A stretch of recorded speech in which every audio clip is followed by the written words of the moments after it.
What day is it? Tuesday. Happy Tuesday. Oh, well, I got hiccups.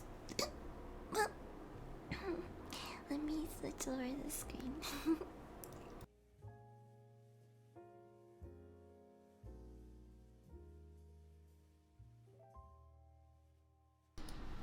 Sorry, I was muted. Good morning, good morning, chat. Happy Tuesday. Oh, I missed you guys. Well, hi Lagwolf. Good morning, Salty. Good morning. Hi Josh. Good morning. Hi Rose. Good morning. So, I woke up really early today because I got my period. So, I didn't really sleep very good. I'm super tired. I wish that I could have slept more, but I was just rolling around on my bed in pain. By the way, I got my period at the beginning, the first week of July. I think I got my period on the 8th of July. And now it's August 6th. I know July is a long month because it goes up till the 31st, right? But I feel like I got my period way too early. Like, why is it so early? I feel like I still had another week to go. I don't know.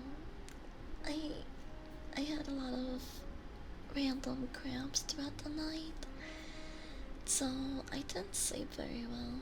But I'm hoping that after drinking some warm tea and smoking some weed, I can hopefully go back to sleep after this, maybe.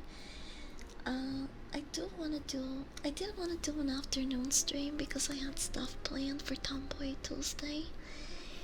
But I'm not sure if I'll be able to do that depending on my pain level later on the day.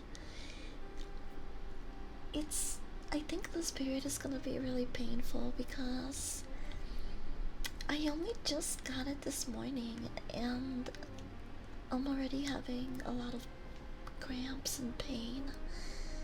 And I don't usually get that on the first day. It's usually like the second or third day at most. But yeah, I'm really feeling it this time. So we'll see how this week goes. It really sucks being so chronically ill. Every time that my period rolls by, I get a little bit sick. It's a good period if I actually don't get sick. Wait. I don't like this. It's a little too loud. I'm gonna put it down. Like that. Hi Mike! Good morning! Good morning!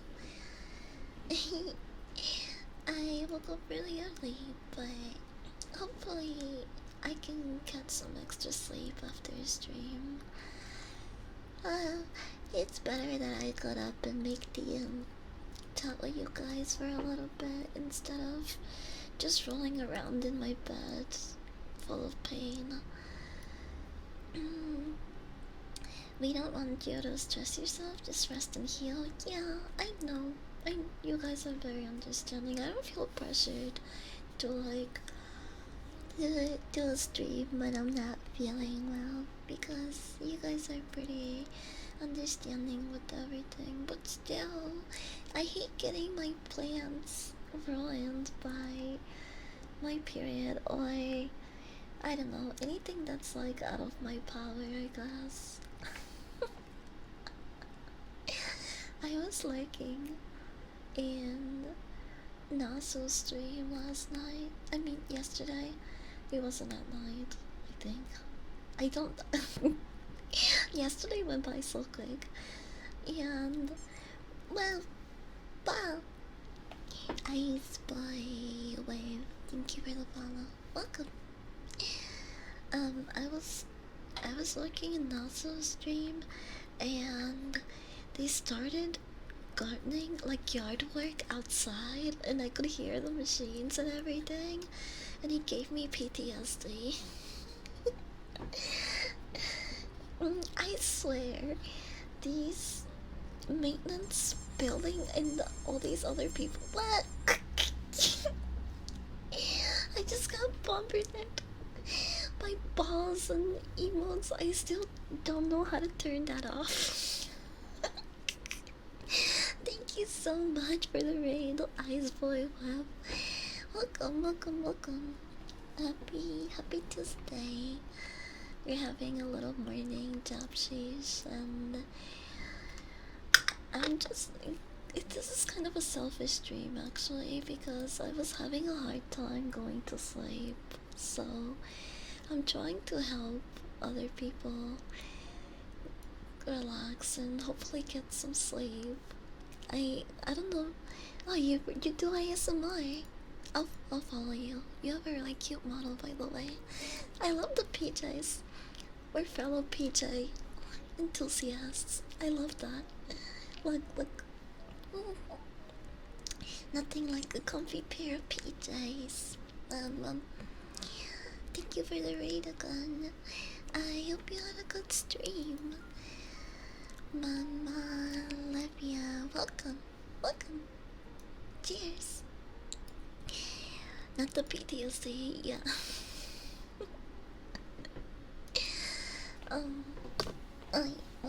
Hold on, chat. I just scratched a good itch. I feel so good. Hope you had a wonderful stream. Enjoy making ASMR. Hope you can take care of my cool people and me. Of course. They're in good, very stinky, but good hands.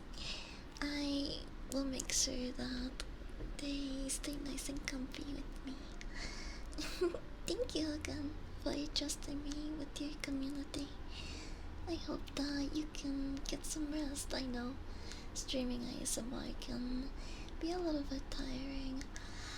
Well, at least for me, the way that I have my mic set up, I have to constantly be leaning or kind of moving around a little bit.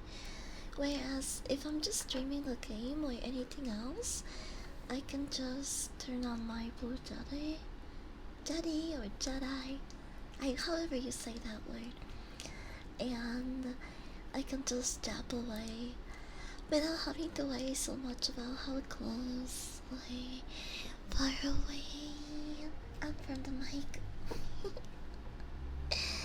But we got a long redeem, so hey, let's light one up since there's a good amount of us here. I think that calls for a nice hit. Cheers. Yeah. So I forgot where I was going with the gardening stuff. I just think that there's conspiring against the ASMRists. I think building maintenance and, you know, the gardening crews, what are they called? No, they have a name. Landscaping? Masonry? I don't know. Well, I feel like these people are actually correlating their times when the times that people stream. They're plotting against us. It's a conspiracy. I just know it. I feel like my building maintenance people have my schedule figured out, and they just do gardening and maintenance every time that I'm live. Right now, I'm streaming a little bit earlier than my usual time, but I feel like they can smell that I'm streaming right now, and it won't be long before someone comes out with a leaf blower, or a lawnmower, and starts making noise outside. I just know it. They can sniff me out. landscaping run time with sitters. Yeah, you don't want us to be nice and comfy. Oh, I jammed the light too much now. The bong left my hands. Let's bring it back. Cheers! This is the first bowl of the day.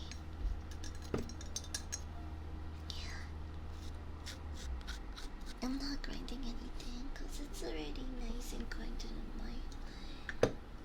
Hi there. Well, oh. I feel so tired, but I just know I won't be able to go back to sleep. Wait. This way.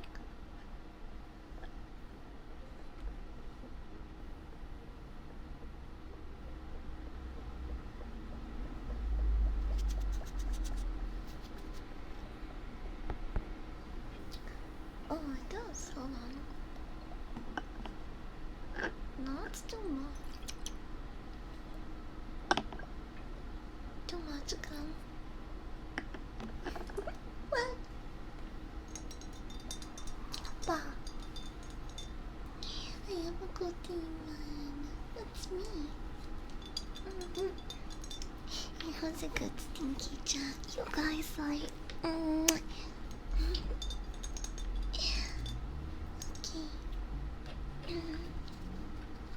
I'm gonna get really close, okay? Open up.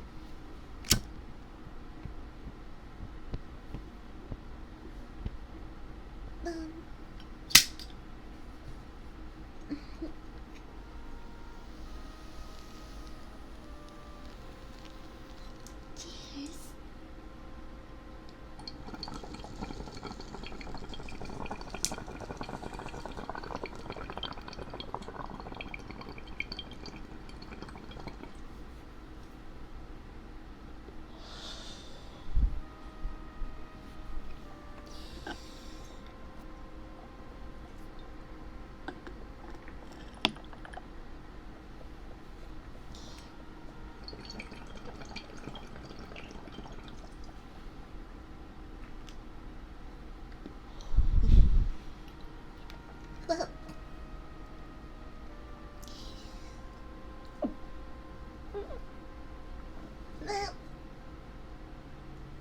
No coughing, no coughing.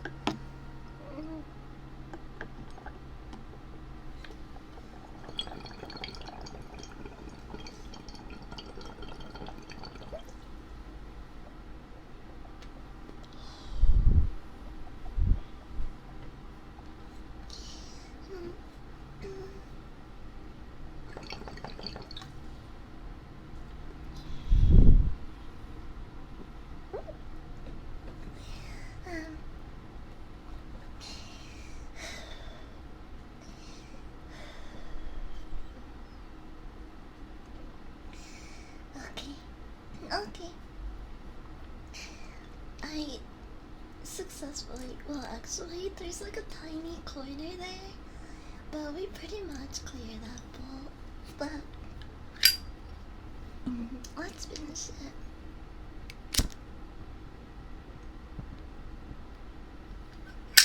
Well, I coughed a little bit, I'll admit it. Maybe coughing a bit, I'll admit it. I think it's very normal. I just try not to. And most times I don't actually feel like coughing. The first couple of hits are the ones that make me wanna cough the most. If I have a first couple of starting hits and I don't cough, I'm off to a good start. But if I cough, it's probably the only times that I'll be coughing, unless I take like a huge dab. But for the most part, I don't think much of a cougher.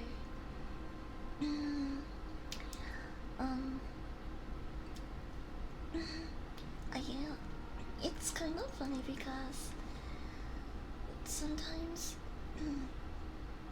people underestimate my endurance for like how long I can actually run and be on my feet or active. They think that I'm not going to last very long because I smoke so much, which is a fair assumption.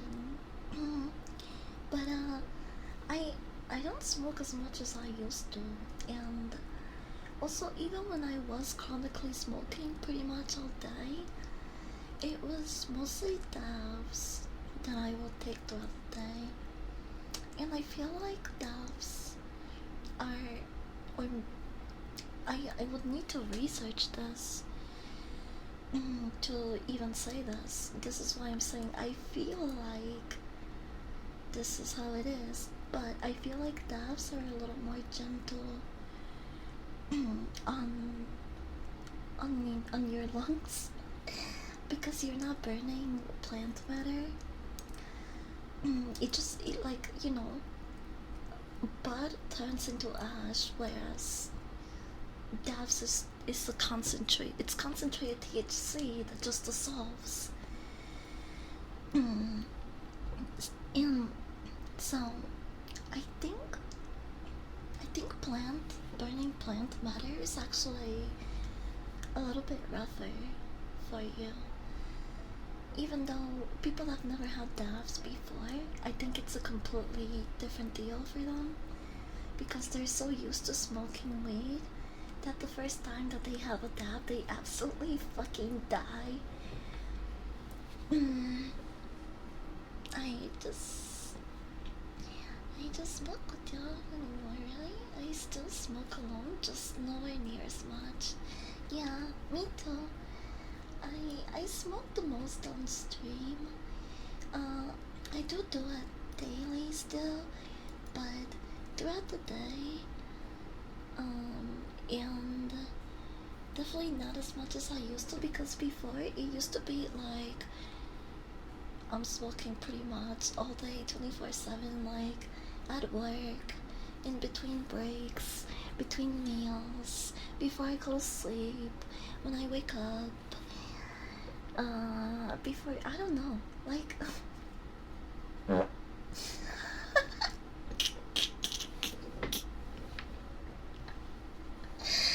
I'm sorry, I'm kinda gassy this morning. What's new? I said the same thing yesterday. Video is different because one is burnt while the other is vaporized. Oh yes, that's a it's easy and clear way to put it. One's you smoke and the other one is quite literally vaporized.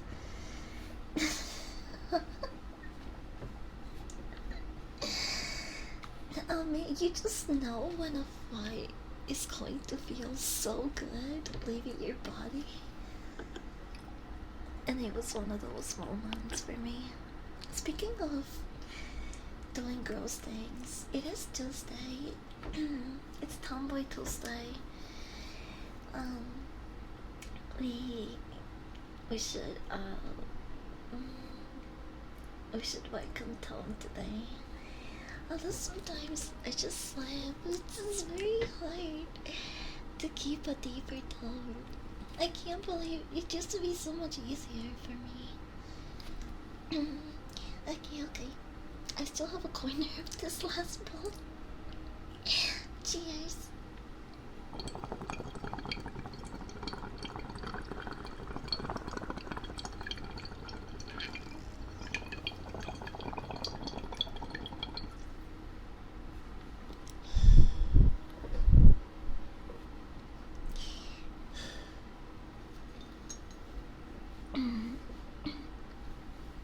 Wow.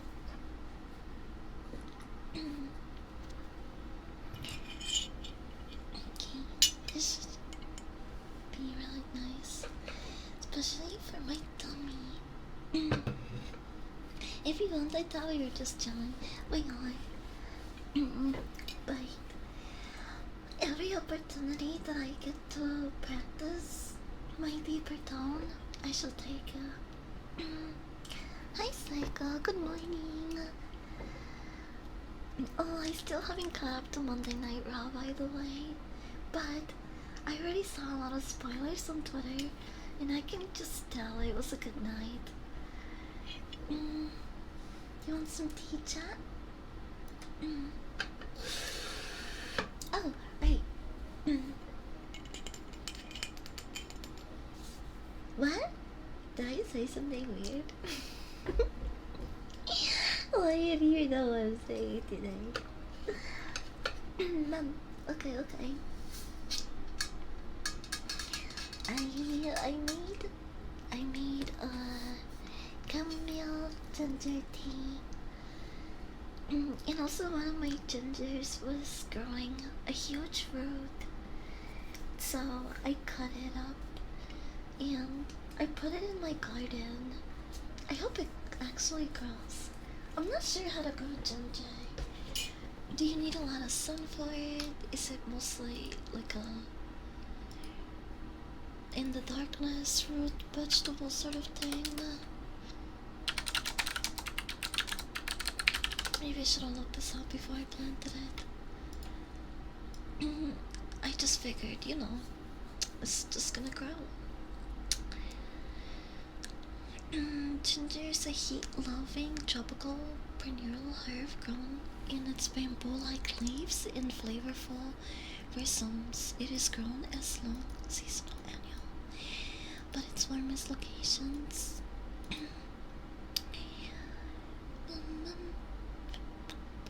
So ginger root can actually grow upwards. It becomes like a stalk. Oh, that's really cool. I think I planted it the right way, actually. I was honestly gonna say, without any more spoilers, best draw of the year? No way! Well, not was, sorry. It's okay. Really? I really wanna catch up now. What the heck? I was gonna watch it last night, but then one of my friends was talking my ear off about watching Prometheus. Because I said, okay, so the new Alien movie's coming out, and I said, I really like the series, the Alien series, but I still don't know a lot about the lore. I just know, big alien scary and kill people on spaceship. I didn't know much about where they came from, like the background story of any of the Alien movies, and holy shit. What? What the heck? It goes hide for every other notification. Hi Gabe, good morning. Good morning. Happy Tuesday. Oh, by the way, it's Tomboy Tuesday. Okay, I'm gonna practice my deeper tone. If you guys catch me slipping, make sure to spray me with some water. But first, before I do that, sorry, that must have been really loud. Your part here. Let me parse a cup of tea. This is how ginger looks, by the way, when it grows out. Here, let me show you. Mine is actually starting to look like it's going up, and I think I planted it the wrong way. I should have researched this before, but I just figured it's a root plant, right? Well, it's a root. Yeah, but is ginger considered a vegetable or a fruit? I feel like it's a vegetable.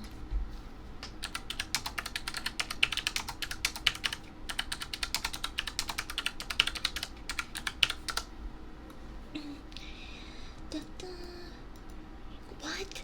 It's considered a herb slash spice? is it considered a herb? I mean, sure, it has like plant matter, right? But we don't use that, we use the actual root. What? This is so weirdly categorized, but whatever.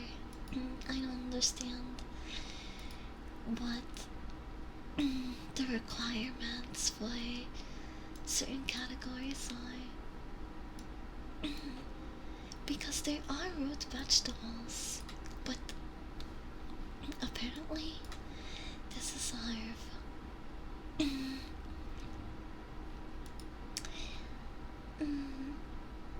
Yeah, I hope the one I got grows so I can have more ginger and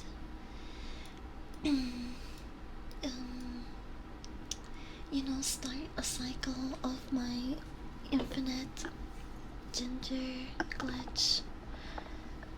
That would be nice. I did that with spring onions like last summer.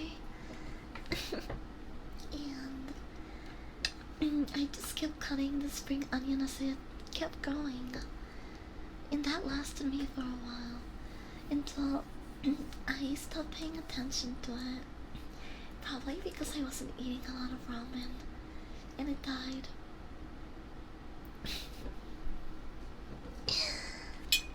Anyway, let me pour you some tea.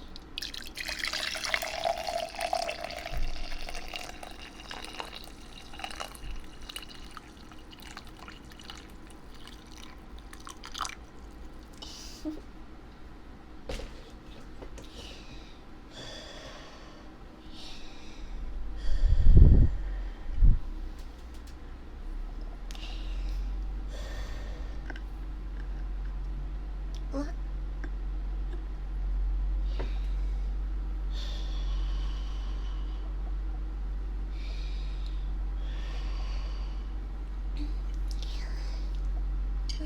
How was it? I really liked the movie Prometheus. Oh my gosh, I have so much to say about this movie. Did you hear that the cartoon Indiana Rose had burritos are Mexican style sandwiches? I actually heard about this a while ago. I mean, what is considered a sandwich? Is it like deli and other ingredients between two things, or is it like ingredients between two pieces of bread, or just between any wheat or flour made item? I mean, I guess if you look at it that way, they're pretty much right. Good morning, Astray. Good morning. Happy Tuesday.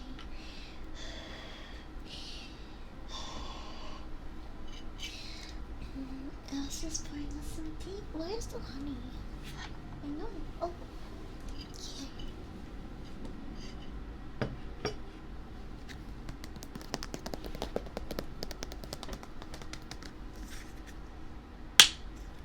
Oh. Oh. This is not the one I opened. I actually left that one in my room, but I'm too lazy to cut it, so I'm gonna open this one. Look.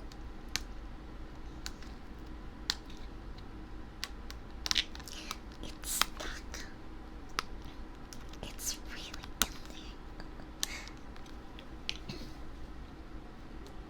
there. Oh, I may have to put a hole on this. Wait. I got it.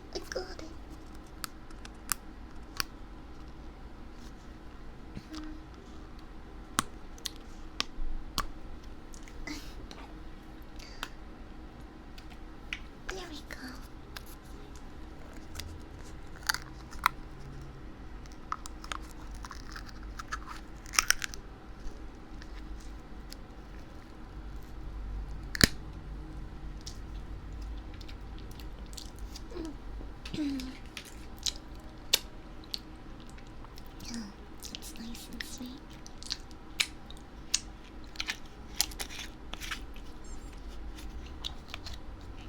Okay, let's add it to the tea.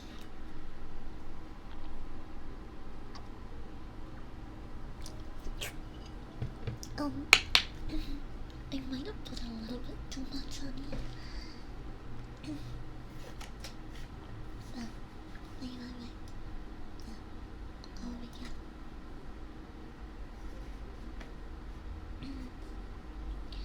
The way that I started stream is not the same way that I'm saying right now. Quality, yeah, thank you for the follow.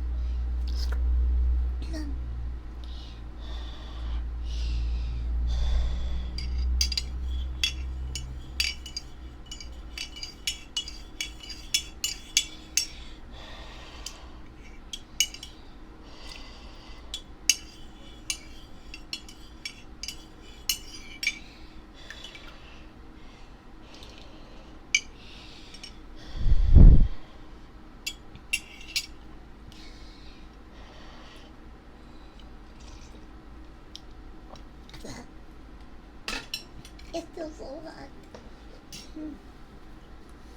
Okay, wait, hold on. Maybe I'll clear my throat. I'm gonna go coffee.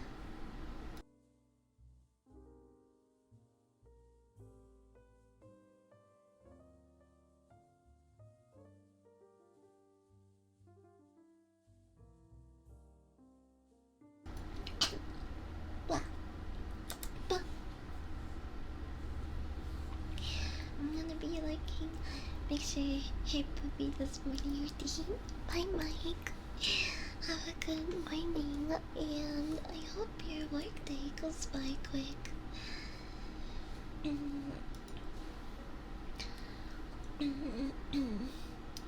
Should my boyfriend do some of your clips? And he said, no wonder you talk about cocks all day. And all these VTubers are bad influence. Yeah, we're horrible influences. I don't know why people would be watching VTubers. I talk about cocks because I'm horny. Among other things. Right now, I haven't been stopped yapping about House of Dragon. I can't believe that last episode was lost. I know this is really random. But bye Mike, have a good day at work. Sorry, I just got sidetracked.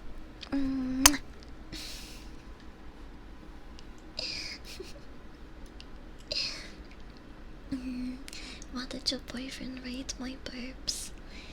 I think out of all of my clips, the most popular ones are the one where I'm literally just letting it rip.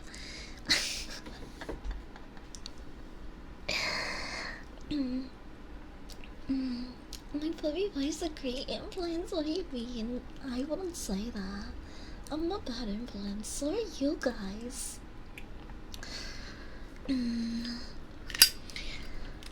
Like chat, like streamer, am I right? I mean, I'm not gonna like self-deprecate because I do offer a lot of good things, and I'm a pretty chill and positive person to be around. But would I consider myself a good influence? I don't know. I have good habits, but I do have bad habits as well. And I can be a bad influence to some people. So, I don't know, I don't like to call myself a positive or like a good or model influence in the streaming space. I'm just being myself. My VTuber is an extension of me, and I'm not like really putting up a fake persona or playing a character, I mean, I do kind of play into my um my VTuber models characteristics, and we do um we do run with the virtual dog thing, but I wouldn't say that I consider myself like a good influence. My content is not for everyone, especially kids. I I know that um I know that I can't gatekeep myself from the world, and uh control what everyone else is doing. But if you're watching this on YouTube or currently in the stream right now, lurking, whatever, just know that my streams are not for anyone under 18. So if you are here and you are under 18, you better not let me catch you, because I'm going to instantly give you the boot. Sander, Trickler, I don't know if I'm saying that right. Thank you for the follow. You're a great influence for me and a few of your favorite sitters. Yeah, I'm a good influence in like, how do I say it? In like a lot of ways that actually matter, I guess. Because I like to think that I have helped a lot of people love themselves a little more, even though I've had a hard time with it myself. I get a lot of DMs from time to time of people that say that I've influenced them or helped them, work out or make healthier choices in their life, or I help someone be, less afraid to be themselves or open up about certain things. So when it comes to those type of influences, I am very proud of it, but I just got.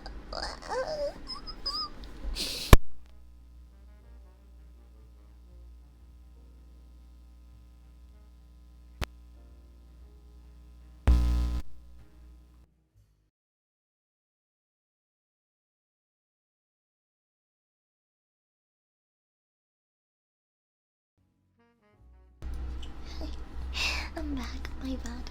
My foot fell asleep.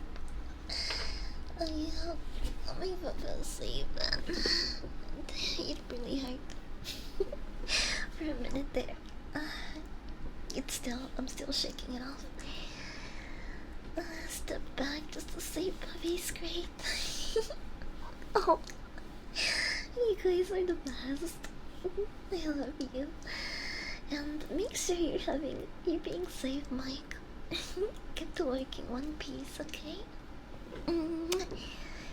That's more of what I meant. Not good influence in other eyes, just the important ones. Oh, that's so sweet. Thank you. Not entirely correct, but I've heard worse.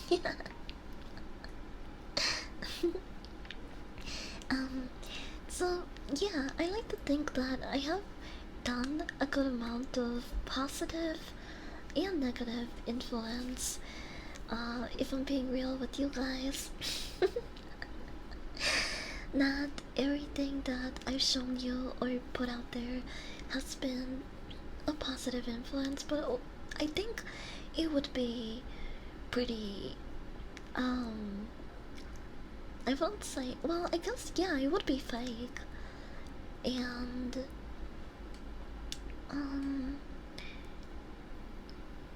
I think it would make us feel also a little bit more disconnected, if I was to play a perfect character all the time.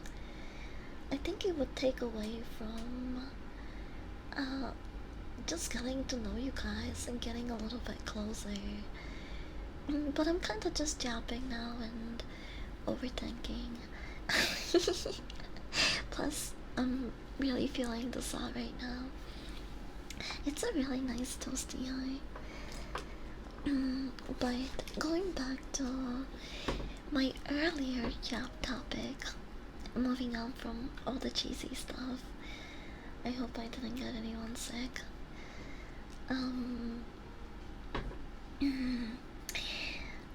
I watched Prometheus instead of catching up to Monday Night Raw last night. It's a long movie. I think it's like over 2 hours. Hold on. You know, Ash just.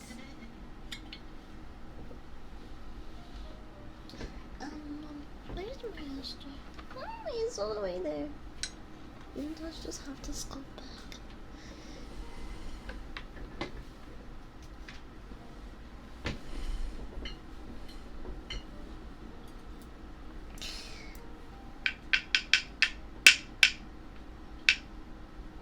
So, I know I'm super late to the party, but I think I've only ever really heard about Prometheus, and I like the Alien series, and the Alien vs Predator movies were actually pretty decent as well, but I didn't know anything about the lore, and it goes really deep, and I had no overthinking, and I'm sorry, I'm just trying to get back in topic because I don't want to keep going back and forth. I want to actually finish this discussion. But Prometheus was a really good movie. I can't believe I had gone so long without seeing it. If it wasn't for my roommate bothering me to watch it, I probably wouldn't have seen it anytime soon. I was gonna just watch the upcoming Alien movie without, really revisiting any of the older series. I already got my tickets with a group of friends. They really wanna go watch it in premiere night. I'm gonna try to get the popcorn bucket. It looks really cool.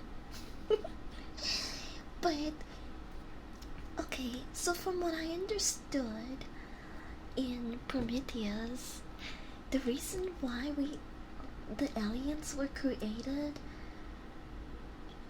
is all due to an android. Well, not even an android. He's more like a synth, right, David?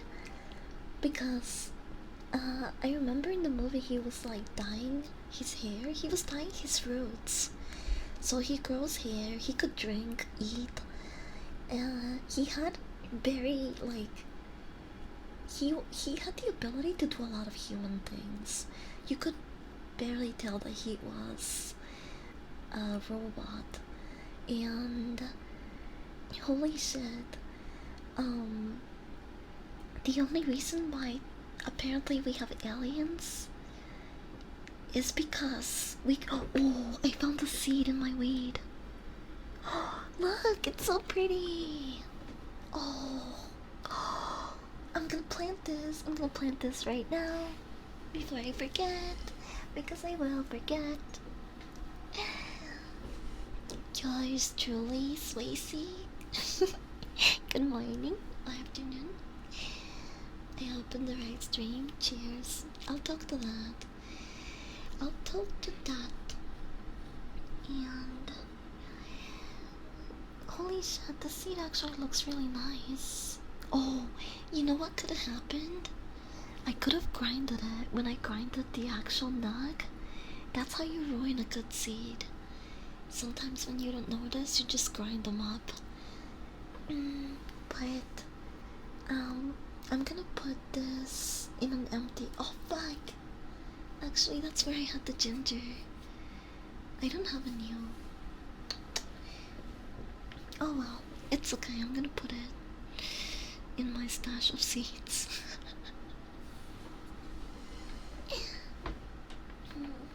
I'll put it over here for now.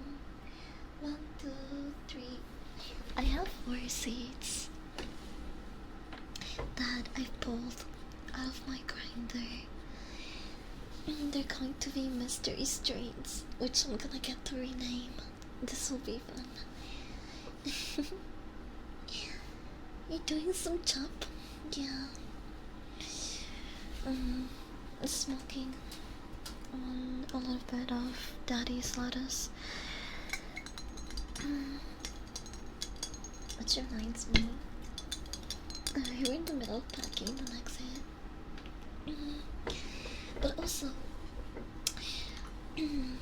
again, Prometheus. We created Sense, and then we created David, who happened to be one of the more human Sense, who I almost thought that David developed consciousness. Like, he felt bad for people, but he doesn't. I don't know. David feels things, but he's still not human. He's very desensitized to everything. And it's very clear, because I thought that he really cared about Dr. Sean. What the fuck? The stuff that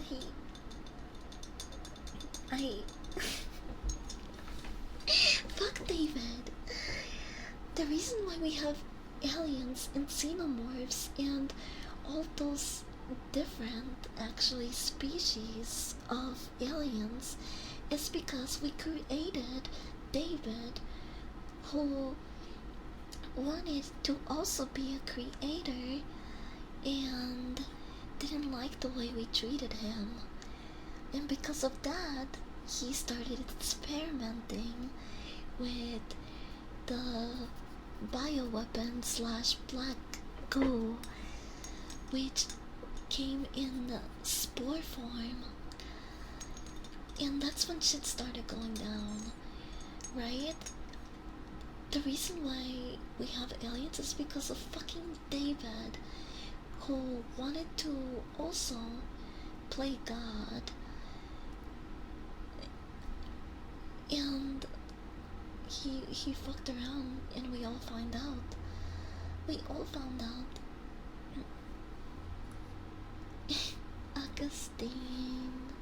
August in the Discord chat, in the Discord cat.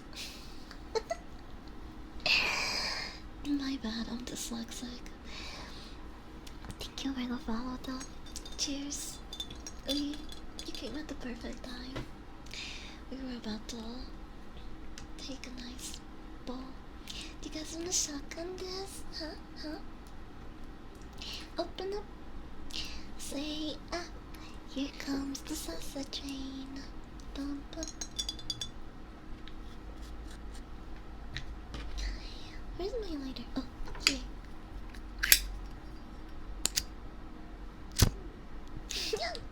Whoa.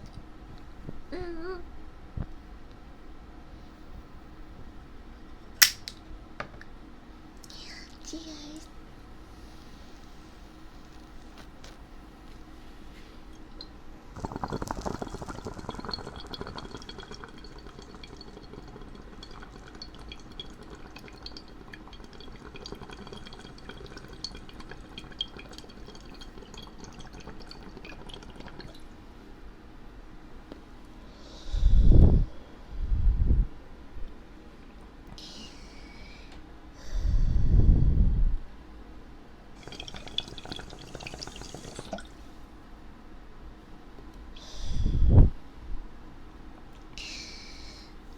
Sounds like making noodles.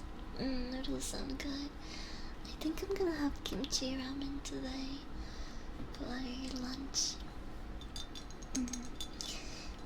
I bought a different type of kimchi yesterday because they don't have my usual one. So this could be either really good or really bad. Some people have different ways of making kimchi, and I've definitely had some really bad ones. Like they were just too bitter or fermented. Mom, mom. Yeah, that was a nice hit. Okay, okay. Back to Prometheus. Also, um, here. There's still a little bit left in there.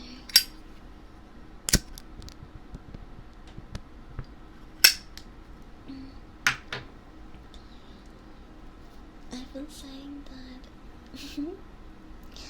I was gonna practice a different tone because it's Tomboy Tuesday for the past 40 minutes.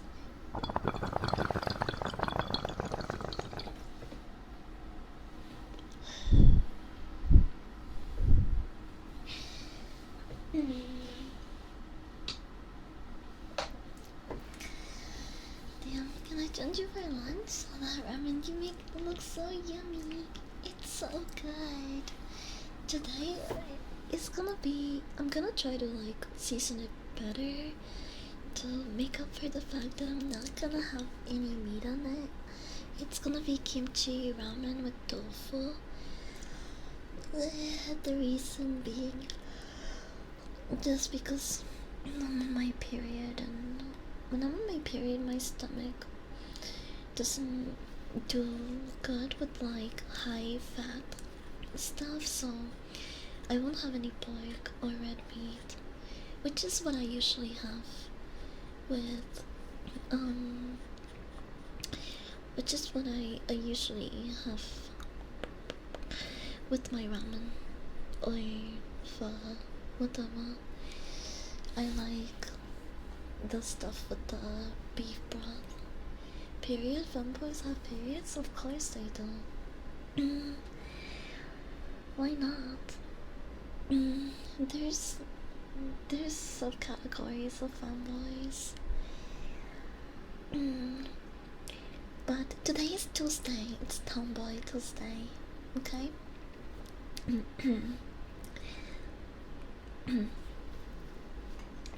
I'm gonna switch my tone. Hold on. Any slip pops, then you guys can spray me with water.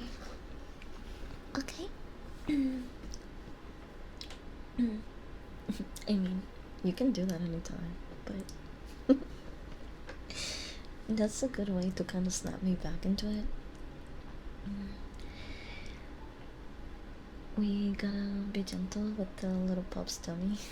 Yeah, today is one of those days, but I feel actually a lot better than when I first started streaming, which was actually hasn't been that long, an hour ago.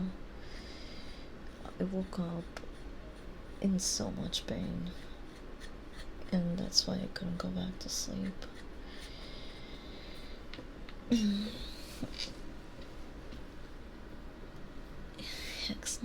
Hexy Night, thank you for the follow. Yeah, with enough drive and ambition, you can even get a fanboy pregnant. Did you guys know that? You just gotta keep trying. I'ma spray you so hard.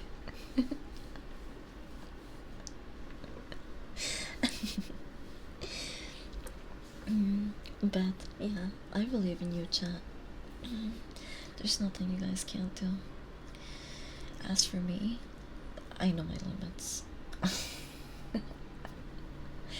Let's do it for science. Wait, take me out for dinner first. You just followed me today.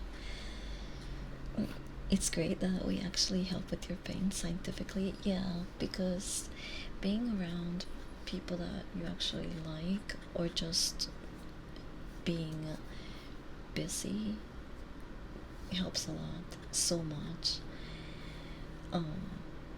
I don't know if I'll be going back to sleep after stream, because once I'm alone I'm always like, oh, I miss chat. They really help drown out the noises and the voices in my head. And now I'm like, fuck. I just roll around in bed. It's really hard for me to like. I don't know how people just lay down on bed and go to sleep within the first 5 minutes that they lay down. That's a lost concept to me. It kinda even sounds like NPC behavior. Like, how do you just automatically shut off like that? I don't know. Maybe it's a skill issue for me, but I can't do that. I've never heard your voice like this, locked in. Yeah, I think I've gotten better with the deeper tone, but sometimes I still slip up, especially when I get really excited and when you guys start praising me too much, then I start getting a little bit flustered and my voice gets higher pitched. But I'm trying. I'm trying, bros. I think it is an hour or two of just laying in bed to sleep. Yeah, it takes me. That's why I started watching movies and TV shows and all this crap. Oh, do I? I don't think I have a kiss command. I have a hug command. I should add a kiss command.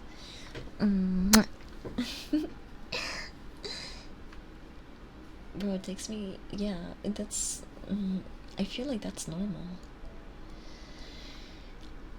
Usually, I have to be having or watching something before I go to sleep, like just doing something. I can't just like, unless I'm super super tired and the day wore me out or life fucked me good that day, I can't just go to sleep. Yeah, let me break it down for you. Break it down, bust it wide open on the ground. I'm sorry. I don't know where the fuck that came from.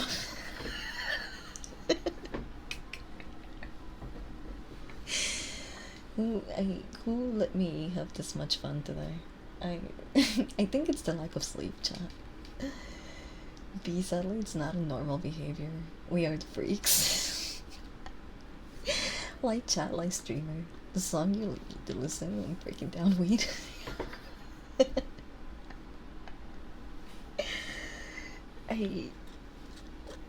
Is that an you guys ever make up songs in your head and then you wonder if they're actual songs? I do that all the time. There was this song that no one believed me it was real for a long time, and it made me feel fucking insane. I used to tell my friends, I was like, yo, you know that song? What is it called? I just know that it goes like, this guy just says check my swag like 100, probably more, like 500 times in the song.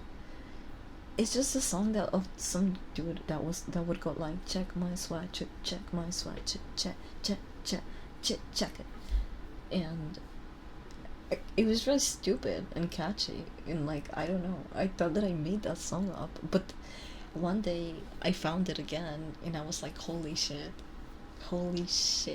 I'm not insane. And I don't know what it's called still to this day. I forgot. So maybe I am insane because now I can't prove it to you guys, and you guys are going to be like, well, where's the song? Hey. Spitz, welcome. Good morning. Good morning. How do you guys like my tone today? I'm trying to not have too many slip ups today. Hi, Emino. Welcome. Good morning or afternoon. Good morning. I sang a song walking home from school. Oh shit.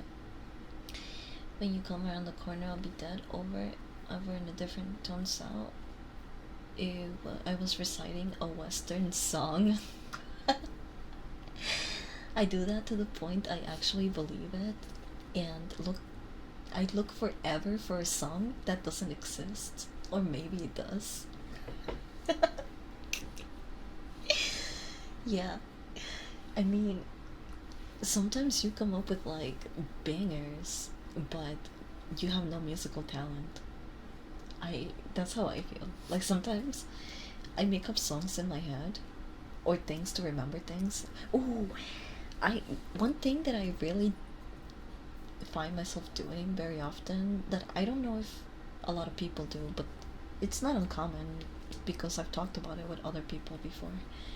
But I sometimes make up rhymes or songs or like just things. I try to like remember or learn things um by making up a song or a rhyme, and sometimes it just like leads to the weirdest fucking sentences.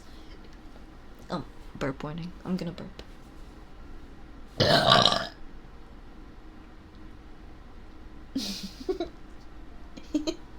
My bad. I tried to warn you, but I know there was no time in between that. Couldn't hold the beast back. I think I know that Check My Swag song is If I Forgiven. I don't know. Are you serious? I need to know. You know what? I'll I'll keep a tab of it because obviously I can't listen to it right now. But I'm very interested in that to see if it is the same song. I'll let you know if it is or not. I feel like it's not because every time that I try to find this song, it was just like super difficult, even though it has the most simplest generic lyrics that do the same check my swag 100 times.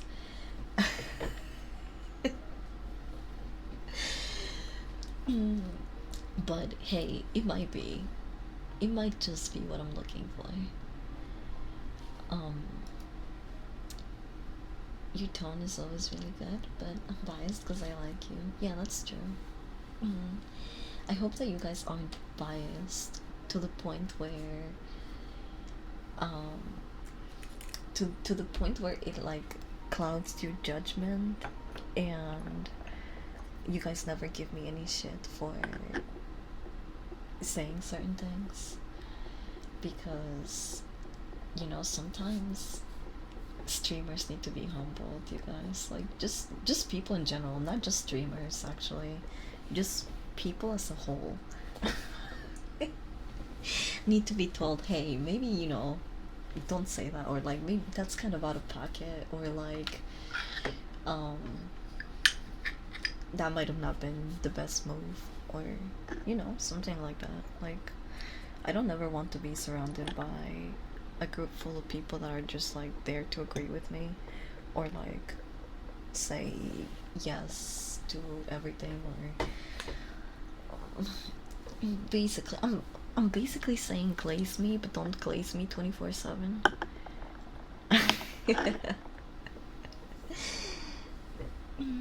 Hi Cypreed, good morning. Happy Tuesday. We're doing a little morning sheesh and hangout. What kind of glazing? All types of glazing. You know, take it as you will.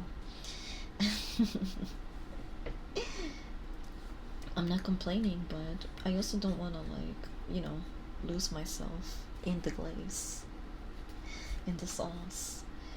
I want to still, you know, see people for people and not be driven by the wrong things, because right now I really enjoy I'm really enjoying all of my surroundings, and the place where I am. I don't even know how to even begin to explain it. I'm very happy compared to where I was at the beginning of the year. It's basically what I wanted to say. Um, um, enough to give you a reality check. Don't get ahead of yourself. Thank you. A true friend will tell you when you're the problem. Exactly. That's the reason why I can't keep friends, you guys. Cause like I'm so, like I just be talking and speaking my mind, and sometimes it offends people, especially if they have like a really like bad take, or they're treating people kind of nasty, or they're being hypocritical of their own ways, because it does happen a lot in the streaming space. I'm not gonna lie, like, not gonna say any names, but there's definitely a handful of streamers that like to point the finger and try to cancel people on Twitter for what? Clout and brownie points, when they've done very similar things, just in like a different manner. And it's, again, super hypocritical. I hate to see it, and I don't want to become one of those people, honestly. if if I'm ever like pointing the finger and like putting blame on other people for stuff that I've done, or like joked about, or I don't know, like content that I do as well, like, you know, there has to be um there has to be awareness to it. There we go. That's basically what I'm trying to say. Hi, May. Good morning or afternoon. It it's actually still really early for me, actually. Morning, morning. Gotta bash others to get that cloud. Just wanted to say hi. Hi, Coop. Good morning. I hope you have a good day at work and stay safe. Mwah. Hi, Lexi. Oh, chat, that's my papa. That's my papa. That's my. Oh shit, I'm trying to come up with the rhyme.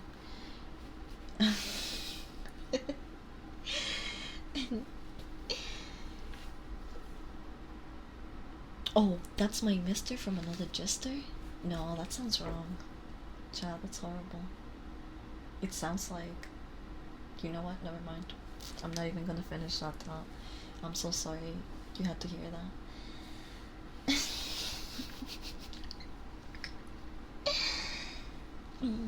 Just wanted to say hi. Wait, what? I'm in the ER at the moment, so I can't talk long. No.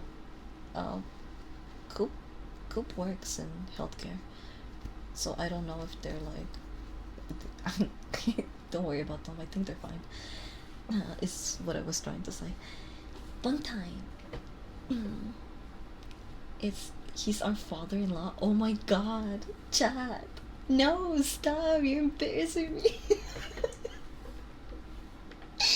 Chad, don't say that.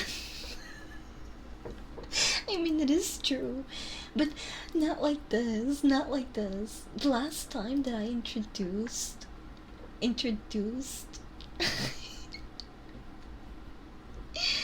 people online, it did not go well for me, okay?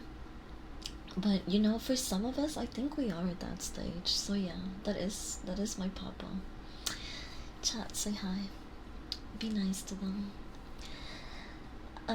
Need to get the soldering iron out. Speaking of fire, we were mid-hit, and I wanted to give you guys some nice tingles with these triggers. So let me pack us ahead and try to go back in topic, because I keep getting it. I keep taking these little detours.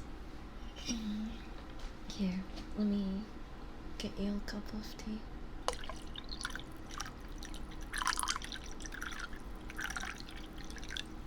Let's get nice and comfy.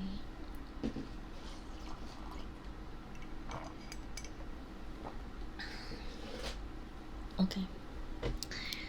Did I make sure I didn't get any tea on you. Where's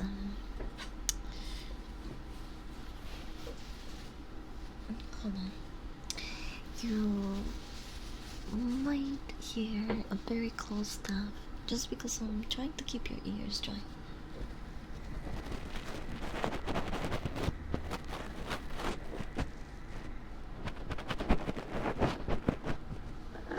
Okay, there we go. I hope that wasn't too rough. I just poured the tea way too close to you. My bad. Your daughter is hot as fuck. You guys have no chill. Couldn't wait 5 minutes to not be normal. But you know what? It also is my papa, so they kind of know I'm pretty weird. I mean, they follow my unprofessional BTOR account where I freely speak my mind. The one that's not linked to my Twitch and any of my socials anymore because it's a huge brand risk.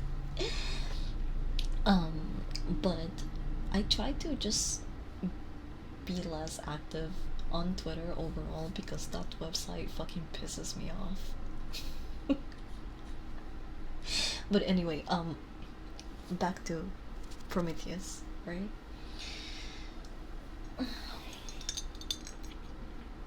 Let me pack this again. And I'm being for real this time. I'm not baiting you guys. Who wants to shotgun this? Cheers.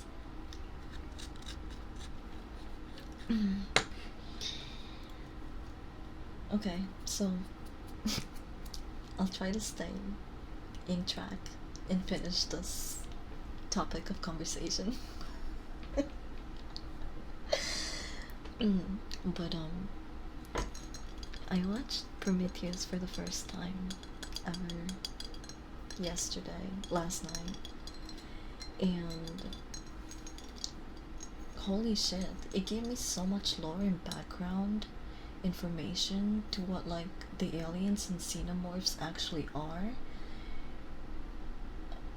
I mean, I think I saw Alien 1. I don't know about 2, but I did see Alien vs Predator 1 and 2.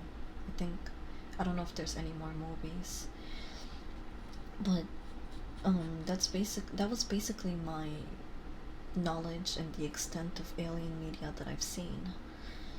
And Prometheus just gave me a completely different outlook in the entire Alien franchise, because I thought that aliens were just like, aliens. I mean, yeah, but I just didn't know where they came from. I thought they came from space, and because I actually don't remember the first Alien movies, actually. It's been a really long time since I've seen them. But what I'm trying to say is that I didn't know the origins of them. And I fucking hate David. I watched Prometheus, and the movie that came after it, what is the movie? Alien Covenant, I think. Fucking David just messed with everyone's shit, and then he claimed that he loved Dr. Sean, but he did horrible things to her. That, like, how can David even fucking claim that he loved her? That dude has no conscience at all. Like, he was more human than the other synths that they created, but also I think that's what made him more evil than all the other synths. It's the fact that he was more human, and also his want and need for creating as well. He was disappointed with his creators, and so he wanted to create himself. But what he fucking made was an abomination, and basically something that wanted to terminate the human race. Um, and he was fucking proud of that. I just felt really bad for Dr. Sean because she saved them. They seemed like in Prometheus at the beginning of the movie, we see how everyone my voice, shit, I think my tone was starting to slip. Make sure you clean that bowl out after every session. Oh yeah, I do. I mean, if you're talking about the water in the bowl, yeah, I do clean them out after pretty much every session. But the entire piece overall, I do need to give it a nice clean. Maybe I'll do it later tonight. Is it bad I only watched Alien vs Predator? No, I don't think it's bad. I mean, I was pretty much in the same position because Prometheus is like, what, almost a decade old, I think. I'm not sure. It came out in 2012. It's more than a decade old. It's 12 years old. Here's the trailer for it. I don't consider it canon. Prometheus or Covenant? Oh, Covenant was some shit. That's why you don't consider. Did you know there's a new Alien movie coming out in 1 week? Yeah, that's the reason why I'm actually watching these movies and why we're talking about this. Because, okay, sorry, Cha, I'm pausing it. Because my friends really wanted to watch the Alien movie in premiere night, so they all got tickets ahead of time, and I told them that I don't know a lot of the Alien lore, but I have seen Alien vs Predator in the first Alien movie. And then they were all like, what the fuck, you've never watched Prometheus and Alien Covenant? Because they're a bunch of nerds. And so they started teasing me about it, and I was like, okay, fine, I'll put it on my watch list. I've been watching a new movie like every night before going to sleep. And this happened to be last night's movie, so it gave me a lot of insight and background to the entire franchise. But then I couldn't stop watching because I was so invested in the story and the lore. So I watched Covenant, right? And I was like, what the fuck? They're both, I like Prometheus way better. But Covenant had a lot of like fucked up funny moments that I can appreciate. What I love, okay, the thing about Prometheus was also that it had a more serious cast. You look at Alien Covenant and they have all a bunch of comedians there.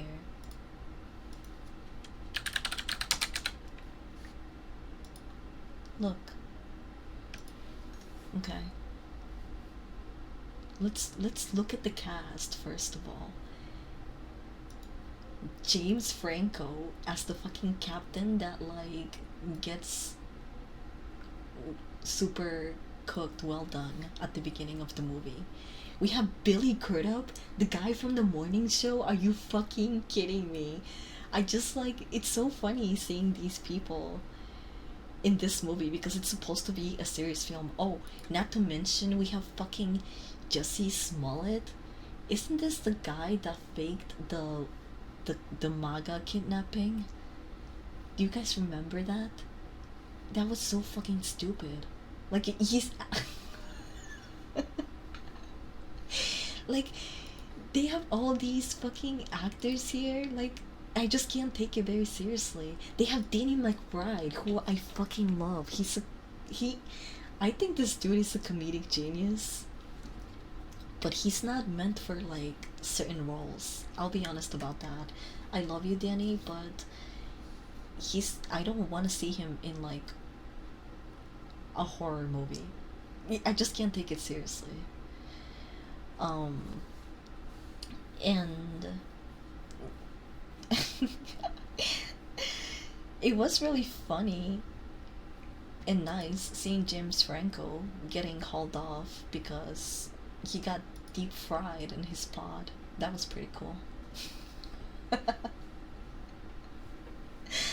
But yeah, the Alien Covenant, the plot and the casting, I think it definitely needed work.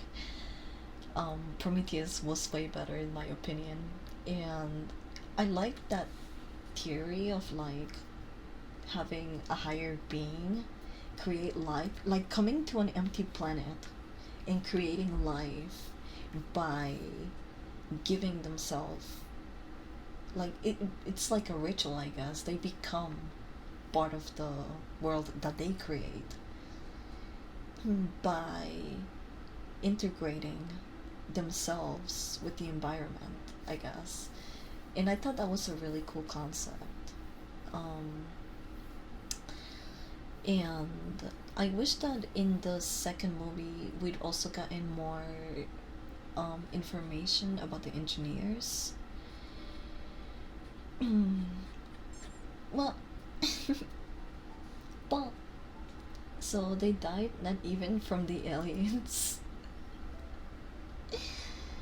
It has better plot cast and feeling of suspense. Covenant felt like a fan-made cheap movie. Yeah, I think there's way too many celebrities here, and also just people with like you just can't take seriously. Prometheus was really good in comparison. Like especially when I watch these movies back to back. But I'm really excited for the new movie. I still have to catch up. Um, I think maybe tonight I'll watch the first Alien movie. Now that I've seen these two, um, and I had like hold on, make sure I don't show anything I'm not supposed to. But I had a I had an analysis for Prometheus that it was pretty good, and I was reading discussions. I just I really it was so obvious too in the second movie that David was in the ship, and I'm not going to like give you context because I don't want to spoil anything, but even though they're decade old movies, okay, chat, so I should be able to talk about them, but I'm not gonna give too much detail. But in like Covenant, um it's very obvious that David goes back with the crew because the new the new uh, the new synth, I'm forgetting his name, I think his name is Walter, something with the W, I don't know. The other synth that looks exactly like David and comes in with the original crew, he heals, and they show that in the movie. Like, he gets hurt and gets covered in this goo that starts healing him. So, as soon as we see the synth go back with the crew, and he has the cuts on his face, I'm like, oh yeah, that's totally not Walter, because Walter could heal and David can't because he's an old model. And I just saw it coming, but like it still felt really it still I still felt really bad and fucked up seeing the girl like realize it right there before, right in front of her face as he's closing the pod to put her to sleep, that he's not Walter, and she knows what David is capable of. So now he is in charge of a ship full of what, 2,000 people, I think. I don't remember. 2,000 people that he can experiment on and fuck over, and who knows what's gonna happen next. Is I think the new movie that's coming out is supposed to be um between Alien 1 and 2.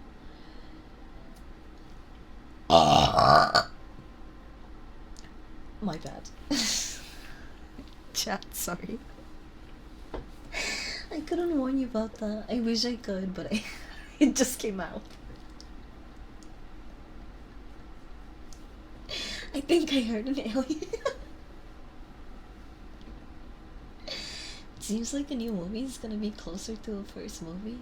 Old ones, not as lore focused, but more horror. Oh, I want that. I like that. I like the horror and gore aspect of it. I think it's very well done. In the in the first Prometheus movie, when Dr. Sean is having the alien baby, and she does the self C-section, that scene is fucking like, holy shit, it's so well done. It That's like a gore masterpiece right there. That shit made me like, I almost wanted to look away. But I thought it was well done. I don't know how I don't know how like the actress that played Dr. Sean is not super traumatized after filming scenes like that. Um, that was a hard watch. She birthed the first, I guess, kind of prototype of the face hugger. I thought she was really gonna. I thought that thing was gonna burst through her stomach and kill her.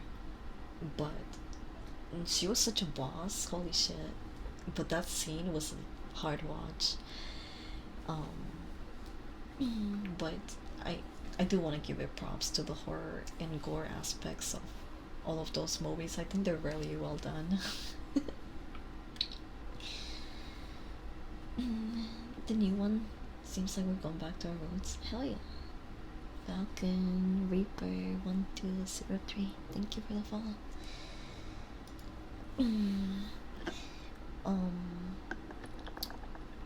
What kind of pissed me off was just how stupid all the humans were with like contagion. Man, we really just don't learn, huh? When it comes to like, yeah, when it comes to to sicknesses and how contagious they can be. I don't know why in both of the movies, one thing that pissed me off that they both shared was the lack of awareness for like how dangerous getting someone that's literally vomiting blood into the ship. Like, are you fucking kidding me? No, just take care of them in a outside designated area or burn them like the daughter did at the beginning.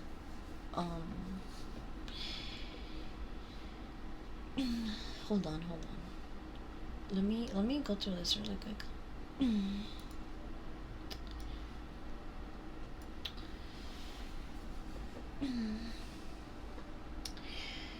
The opening scene of Prometheus. We fly over. Oop, my bad. We fly over a spectacular vista which may or may not be primordial Earth. According to Ridley Scott, it doesn't matter. A lone engineer atop of the waterfall goes through a strange ritual, drinking from a cup of black goo that causes his body to disintegrate into the building blocks of life. We see fragments of his body falling into the river, twirling and spiraling into DNA helices. And okay, this is what I was talking about earlier, where I mentioned how I really like the concept of these higher beings coming into empty planets, or just like, dead areas, and quite literally give birth to, an entire ecosystem. And I really do wish that they'd given us more information, or just like, I don't know, more lore on the engineers in Alien Covenant or whatever. But it was mostly focused. Oh no, my voice. Fuck. I got myself slipping. Hi, Labby. Welcome. Good morning. Good morning.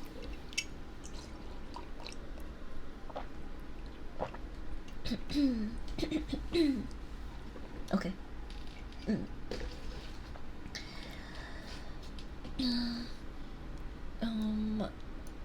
Now.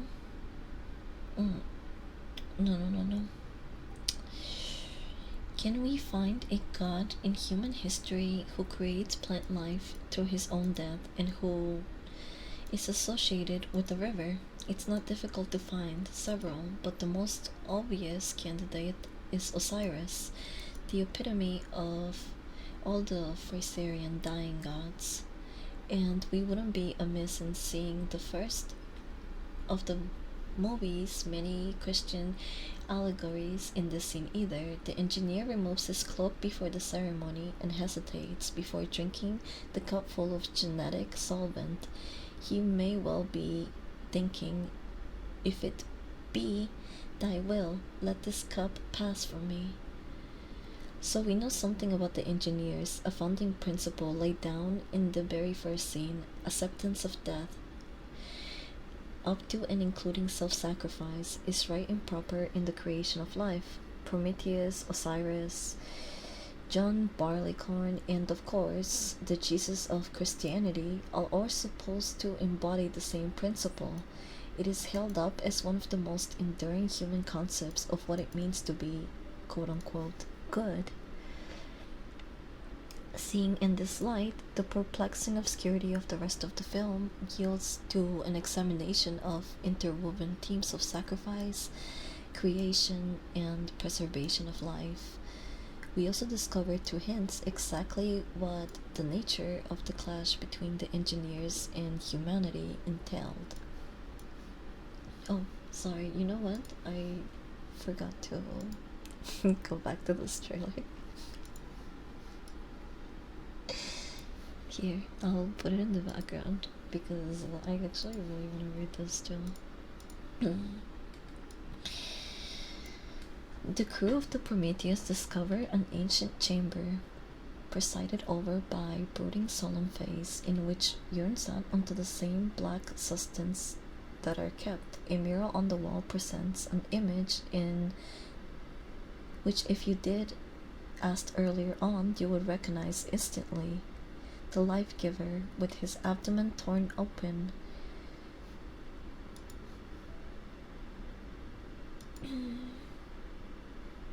Oh,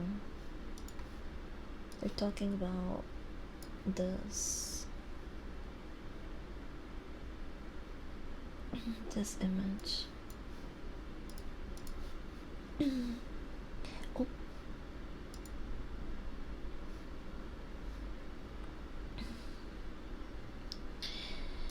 Yeah, I was looking at all of those murals at the beginning of the movie and I had no idea what they meant, but they were cool looking. We wouldn't be amiss seeing. Nope, that's not where it was. There's another mural there.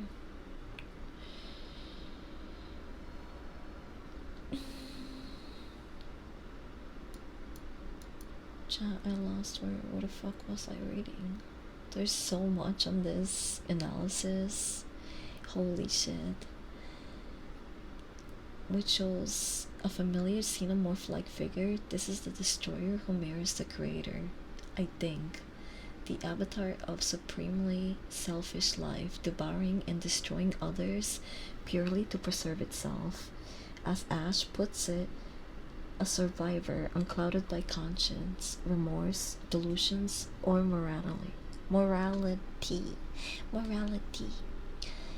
Through Sean and Holloway's investigations, we learned that the engineers not only created human life, they supervised our development. How else are we to explain the numerous images of engineers in primitive art compete with star diagrams showing us the way to find them?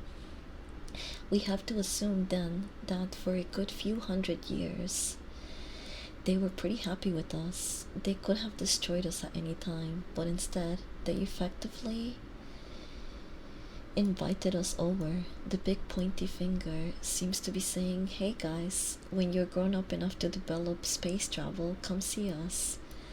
Until something changed, something which not only messed up our relationship with them, but caused their installation on LV 223 to almost be entirely wiped out. From the engineer's perspective, as long as humans retained that notion of self-sacrifice as central, we weren't entirely beyond redemption. But we screwed it all up, and the film hints at when, if not why, the engineers at the base died 2,000 years ago. That suggests that the event that turned them against us and led to the huge piles of dead engineers lying around was the same event. We did something very, very, very bad. Somehow, in the consequences of that dreadful act, accompanied the engineers back to LV 223 and massacred them.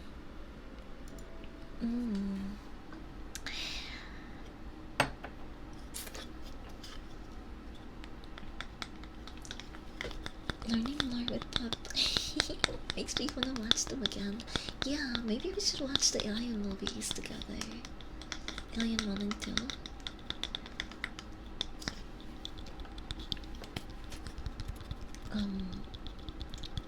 I think I kept slipping my tongue when I was reading, but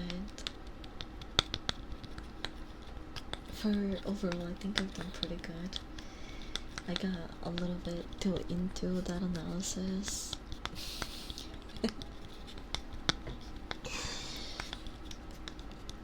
I really want to watch Alien 1 and 2 now, and there's so many movies. I would also like to watch Alien vs. Predator. Oh, I also have this one. Hold on. I want to test something out.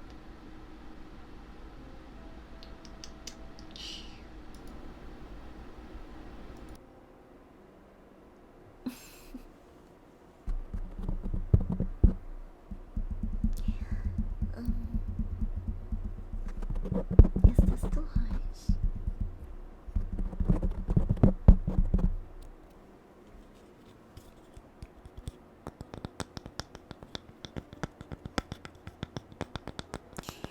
Riley, Alec, thank you for the follow.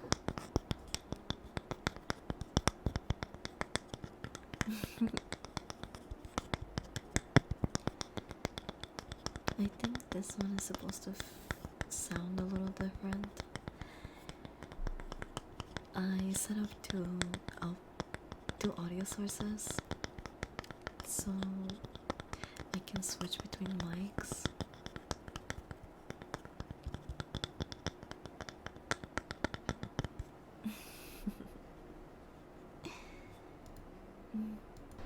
Here's the other one.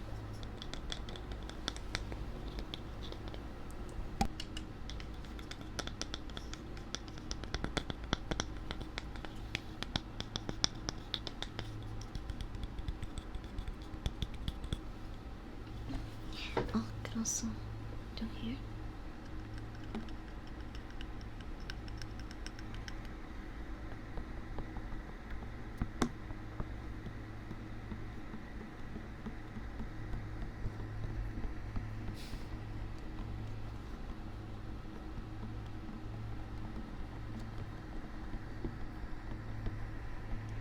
Sometimes I bump you guys too hard.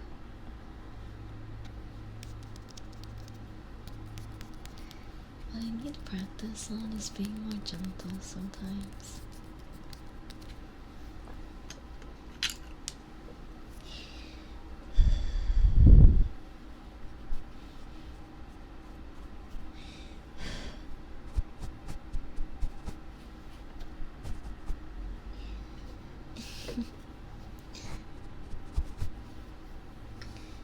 But yeah, I would definitely have to agree with Prometheus being a better movie. And it's hinted, I don't know if they hinted in Covenant or Prometheus, but apparently the engineers also have a creator.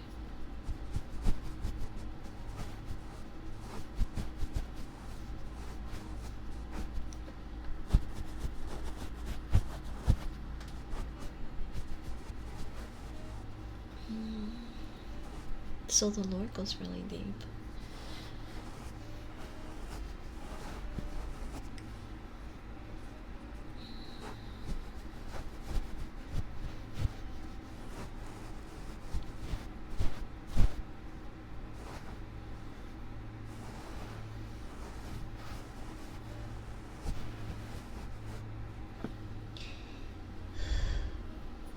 Okay, I think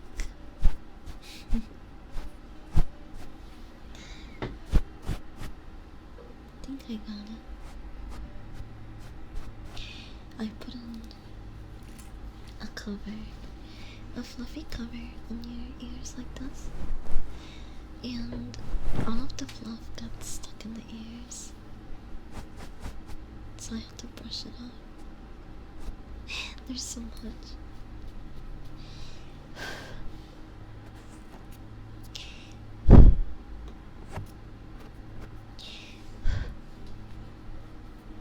Stuck to the brush.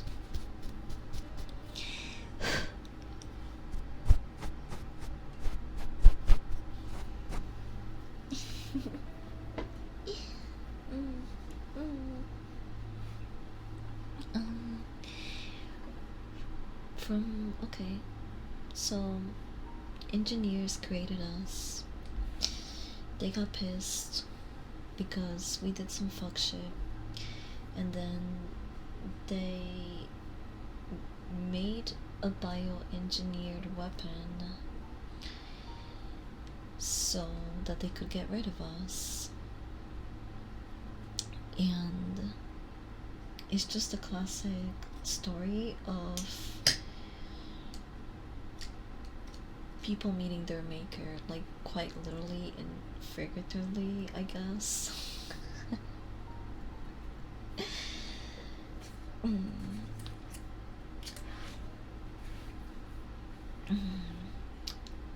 David met his maker and it was disappointing. We met our makers and they tried to kill us. And the engineers also have makers, but I don't think they were trying to kill their maker.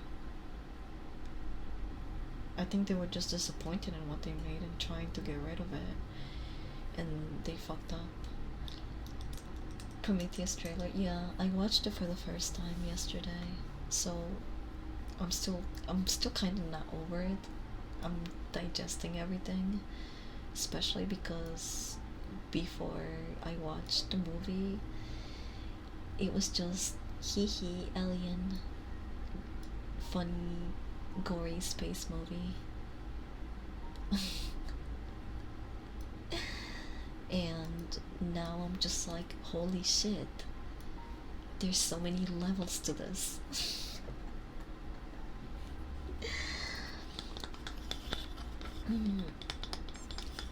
As wait. More weed? Oh yes, let's take another hit. Oh, I keep sitting on my foot. I need to stop. I don't even have to pack it. I already had a bowl pack.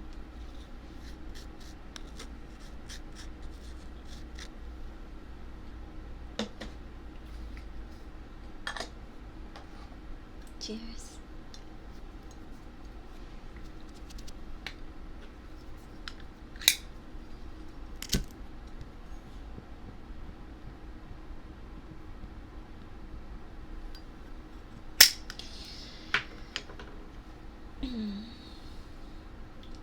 Oh, there's the murals. Cool. Yo, I thought she was a synth. The blonde girl. Oh. Oh. I hate it when my feet fall asleep. Fuck. Ah. Okay. Cheers. I'm powering through.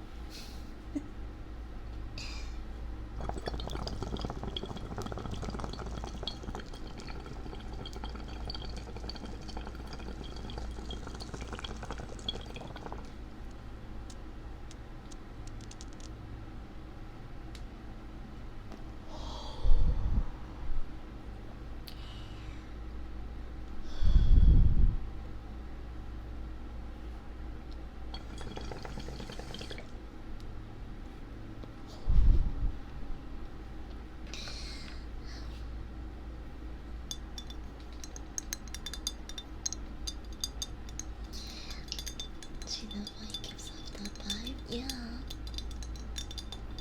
I really thought she was a synth.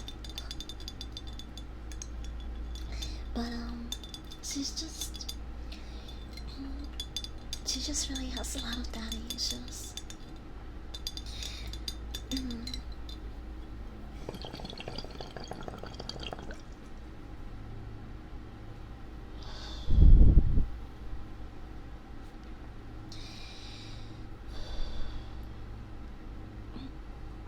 But I will give her credit. She was smart for burning Dr. Shaw's boyfriend, husband, whatever. The alien baby daddy. She was smart to do that because I kept wanting to pull my hair out in both of the movies because they just don't fucking learn. In both of the movies, someone gets incredibly sick at an alarming rate, and they're like, oh, let's rush him to the med bay, into the ship, where everyone is nice and healthy. What the fuck? I hated that. And the second movie was also like, fuck, they just don't learn. They have no awareness or caution for, you know, catching it themselves. Should piss me off.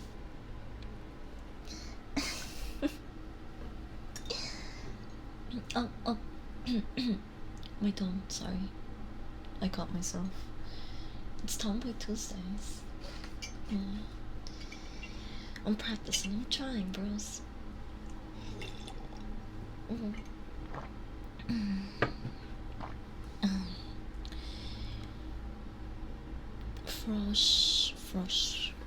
Fresh gone 5.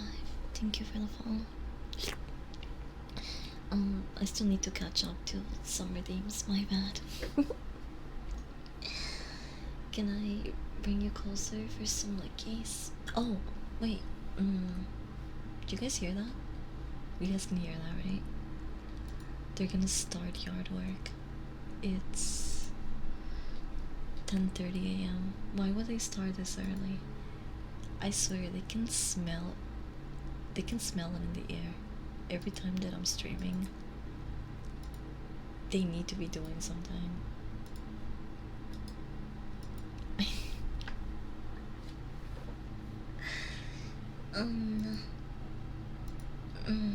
Okay, I really need to take a piss.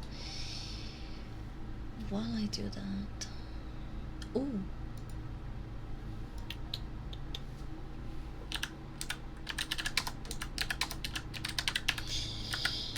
Let me pause the Prometheus jumping for a second. I need to go take a piss.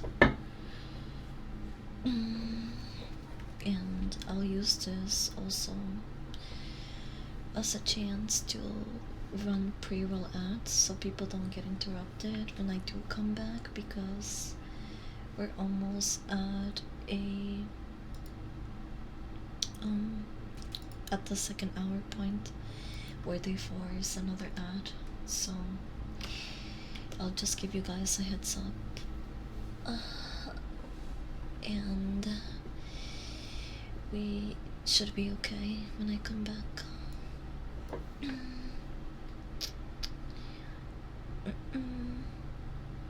Okay, well, if you are subscribed, you're not gonna get an ad. I'll leave words on stream if anyone wants to play it. But if you are not subscribed, you're gonna see ads for the next 3 minutes while I go to the bathroom and stretch.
Hi, I'm back.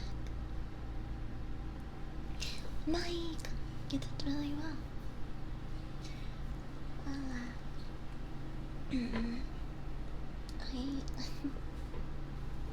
Well, well, hold on. I gotta change my tone. Mm, mm. Okay. Hi.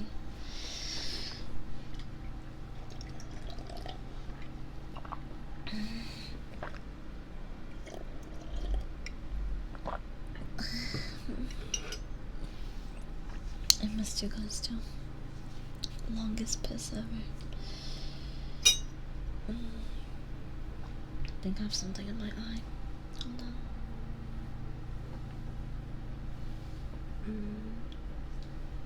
I don't see it.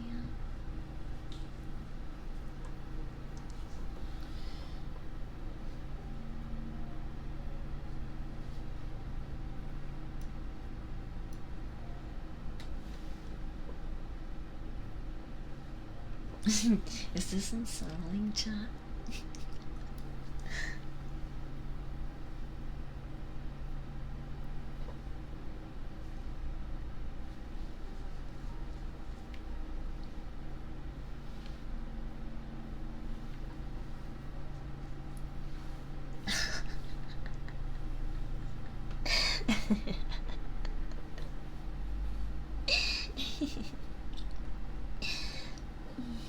I'm sorry, I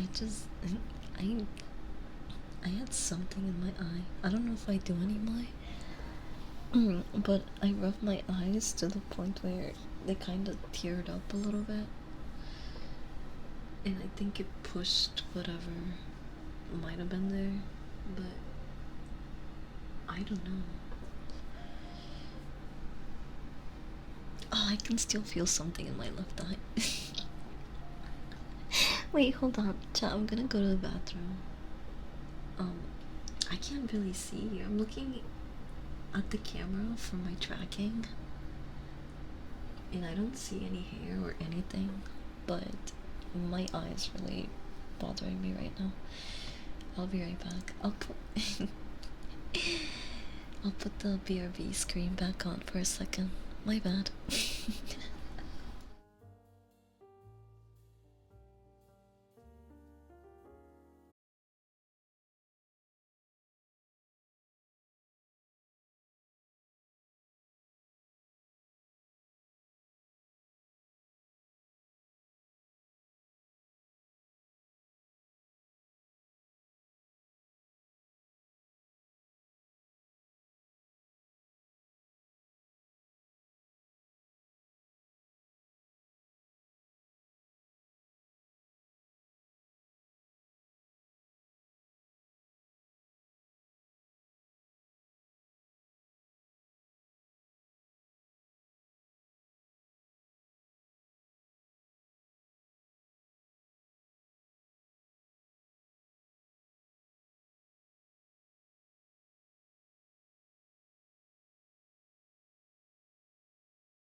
Hi,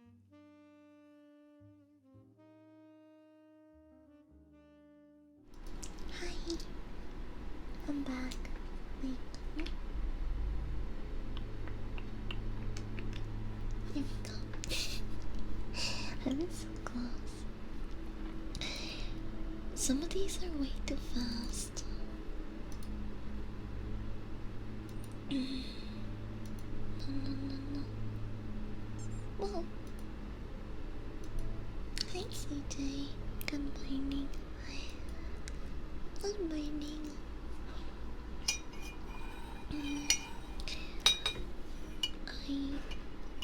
I had eyelash on my in my eye.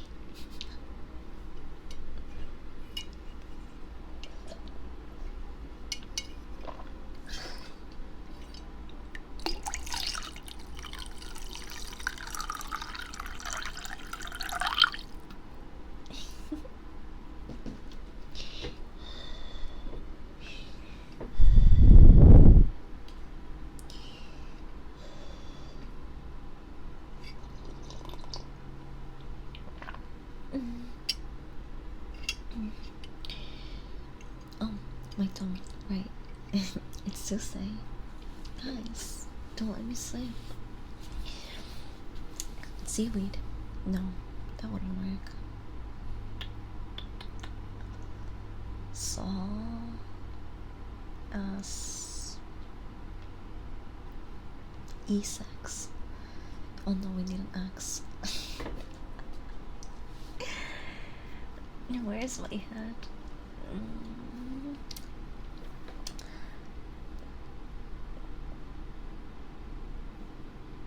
What word can you make with that? What the fuck? Sauce.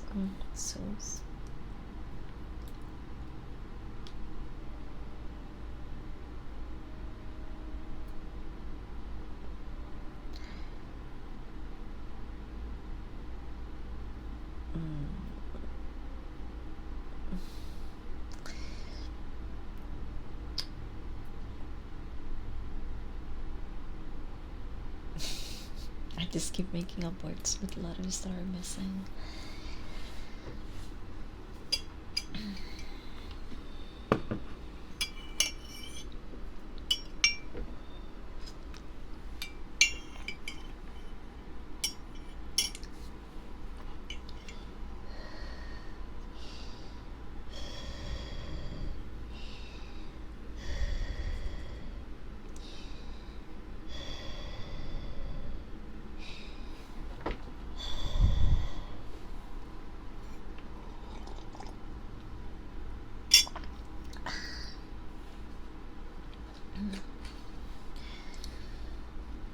Chop. I'm fried.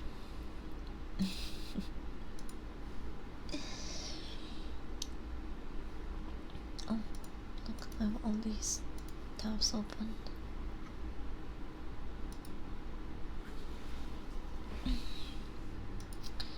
I still have a couple of redeems to catch up to.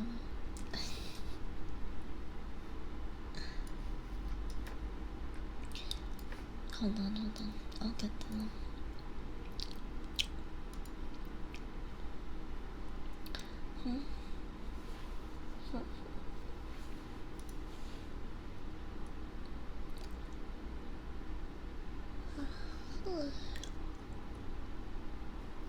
Wow, you guys really like ties, huh?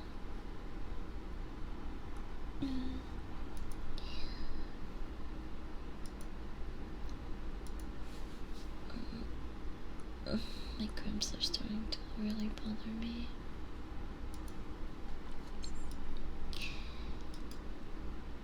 Dolby561, thank you for the follow.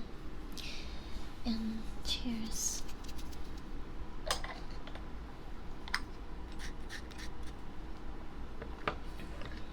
Can't see the letters, my big head. I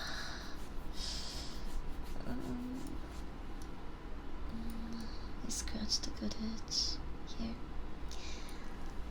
I'll make myself a little more pea-sized.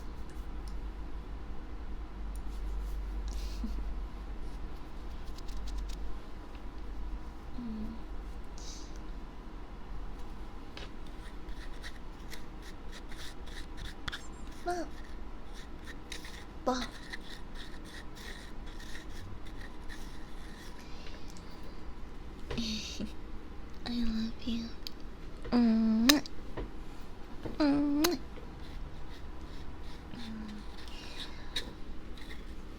I still have a couple of more redeems on the queue. I have lickies, kisses, tappies. I'll do tappies first, and then I'll warn you guys about the licks. Here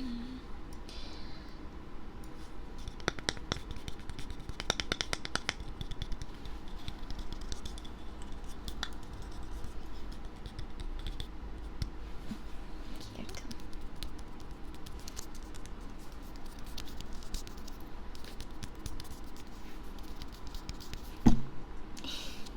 Oh my god, you're poor here.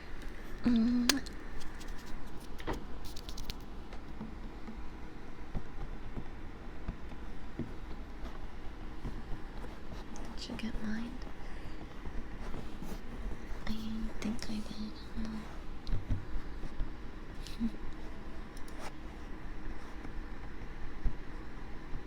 Oh, so good demon. I am a good demon.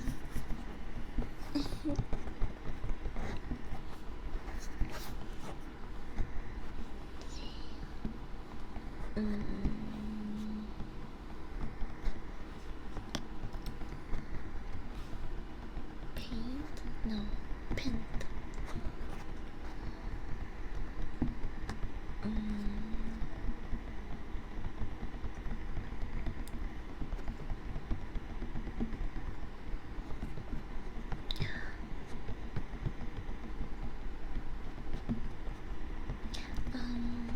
Drip.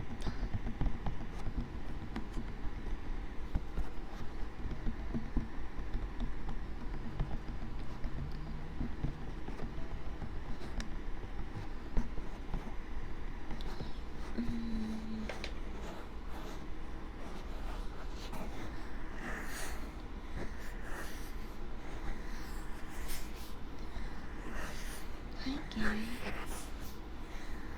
Good morning. Or afternoon.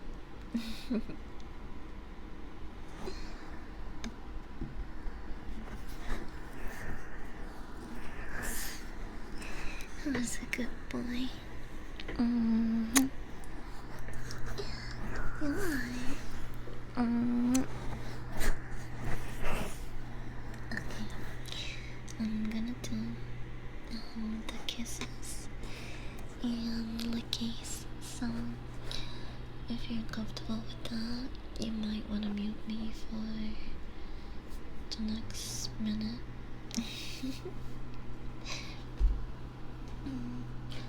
And I won't be doing any more than what is being redeemed because I have cotton mouth. It's really bad right now.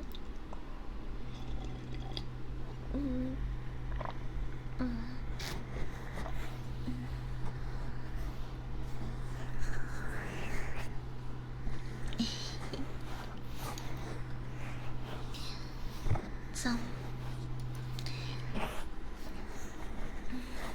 come here, John.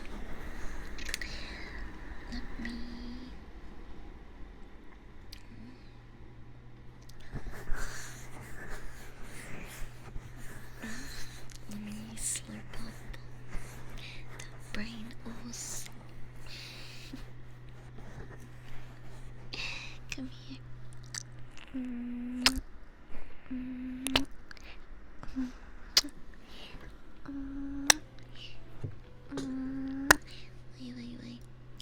Wait. So we're gonna turn this off for a second because I want you to pay attention to me. And there we go. Look chat, I'm a real ASMRist now. Do I have the ambience and vibes down? I think I do. Okay.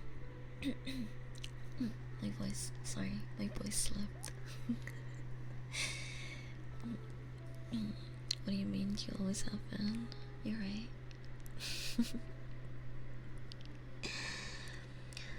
But, okay, no, I'm not gonna start japping right now. I'm just gonna take the compliment. Thank you. Okay, again, mini warning. I'm gonna do kissies and lickies. So, if you're uncomfortable with that, you might wanna mute me for a minute. Or, let me suck the ooze out of your brain. Ready? Come here, Stinky.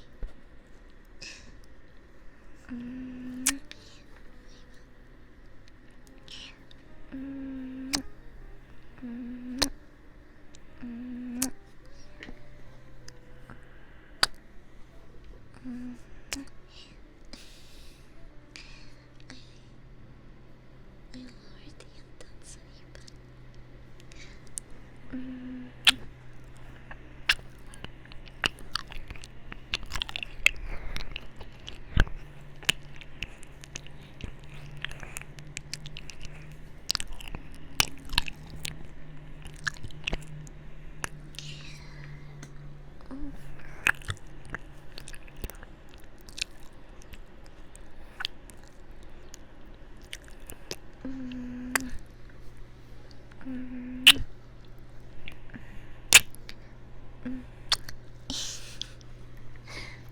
sorry. Sometimes I get a little bit carried away. I just feel like I really want to bite you.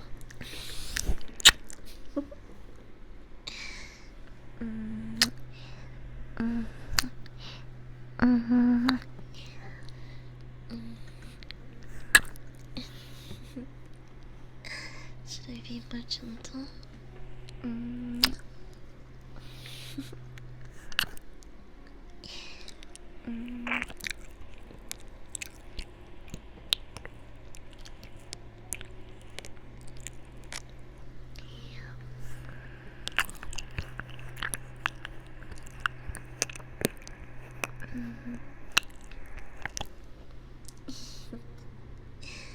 I might.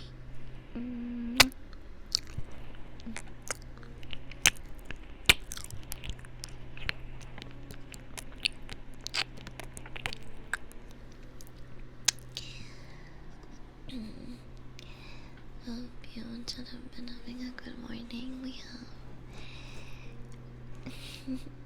It's been really nice and comfy. I got my period really early, but being around Jen has been keeping me pretty busy and feeling better. I hope you have a nice day at work, Molly.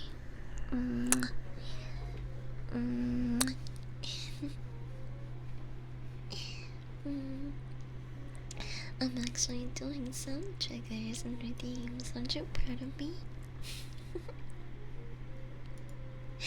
I wouldn't say no.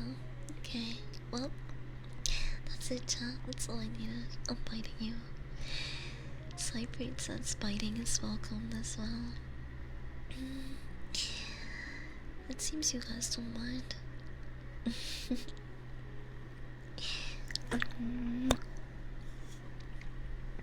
Here. Ready?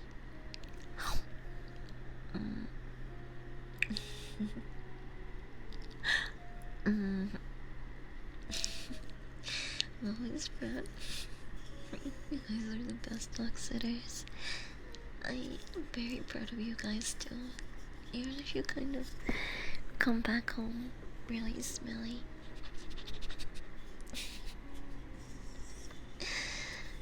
You're not so bad yourself, I guess.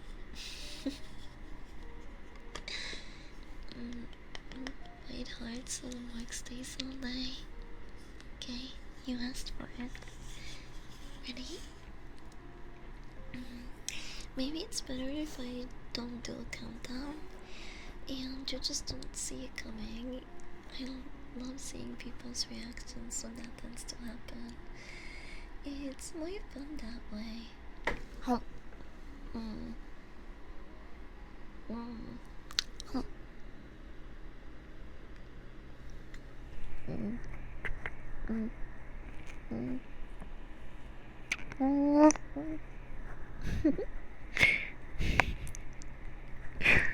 Mm.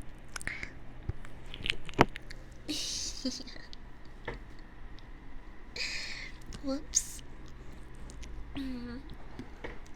Is that too much? I hope not.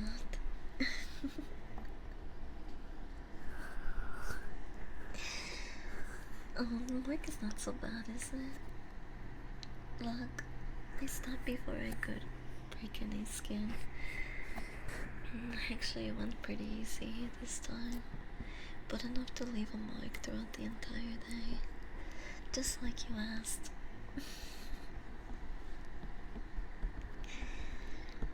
Now, when people get a look at it, they'll know who you belong to. It's a good puppy girl that there aren't. I mean, I like other puppy girls, just not when they claim my property. Not like your property or anything. It's just dogs are very territorial. I don't like pissing where other dogs piss. You know, that type of thing.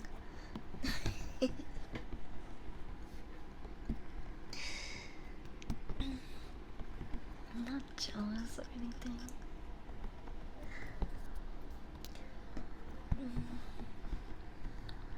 I just want to be your favorite puppy girl.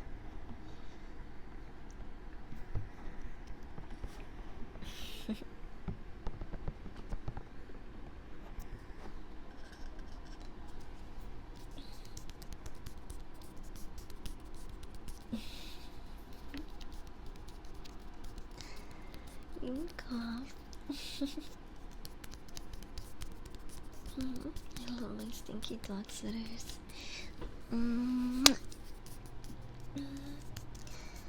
Beast property, she said so.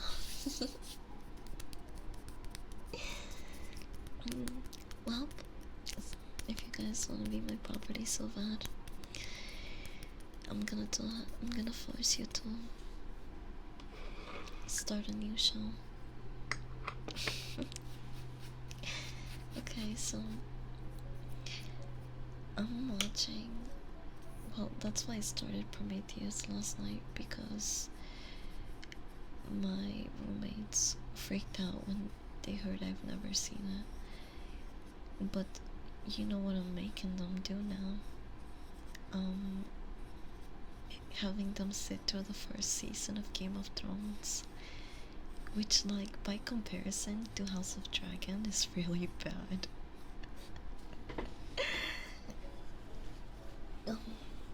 Burp warning. I'm gonna burp, so you might wanna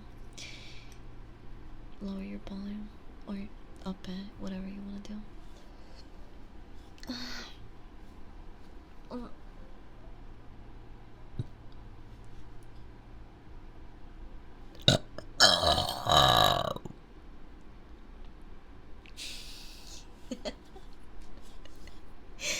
Hi, King. Good morning. It's still really early for me, just under 11 a.m.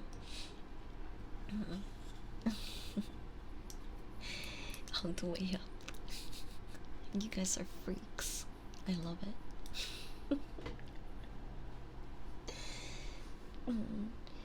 But I'm having my friends, well, my roommates, sit through the first season of Game of Thrones, which is so fucking cringe by comparison. Like, jumping from a series like House of the Dragon to the first season of Game of Thrones is just criminal.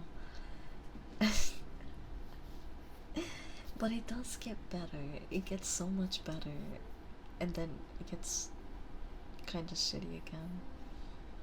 But it's all about the journey and the characters that you liked and mourned on the way. It's not about how the series ends. Well, it is about that. But let me cope, chat. Let me cope. I know the ending to Game of Thrones was really bad. But I think it's also kind of society's fault. Because, yeah, I'm blaming society. Because George R. Martin, he hadn't finished the books. He hadn't finished the books, and everyone was on their ass about finishing the series. Everyone was rushing it because when Game of Thrones was coming out, it was coming out like every year, and it was coming, and then it's, yeah, it didn't take like super long breaks. It just like kept going, right? And then the last season was the season that took the longest to come out, I remember.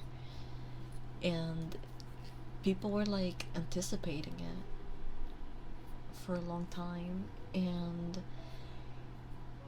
he hadn't finished the book, and we were given something that I don't even think was fully written by him. But I mean, I guess we can research it. All I know is that the book wasn't even finished, and they gave us an ending that we were all not happy with. But I don't think we should discredit the series as a whole just because of the last season. So I'm making them sit through the first season. Once they get past that, I'm sure it'll be smooth sailing from there.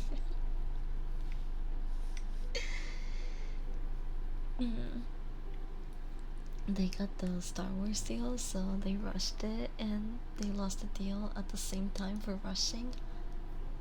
What? Metal Fox, thank you for the follow. Welcome. Good morning.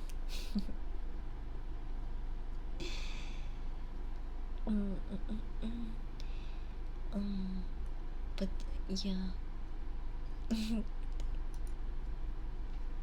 I'm gonna actually.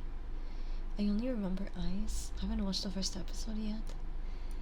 I recommend it. I mean, it's the first season of Game of Thrones overall is kind of cringe. House of Dragon, I think the first episode is also kind of a hard watch, but once you get past those aspects, those parts, you're golden. You know, the storyline is really good. It reminds me of Elden Ring in some aspects. Um, it's just a really cool series. I love dragons. I think they're so fucking cool. But I'm not big on like mythology in a lot of the lore, but it's really cool to learn about all the houses and just see the world that they created. It's pretty fucking cool. I recommend them. I cannot yap about those series enough. It's I mean, it's one of the reasons why I started actually playing Elden Ring too. Um, I was influenced by Game of Thrones, House of the Dragon, and Kai to try a game, to try Elden Ring because the Souls games are really hard. I played Dark Souls 1 on my Xbox when it first came out, and I just never touched it again after dying a bunch of times. It I think I played that game for like an hour and I never touched it again. I was just like, I don't think this is the game for me. And so I think I just labeled Souls games as the type of games that I probably won't be really touching.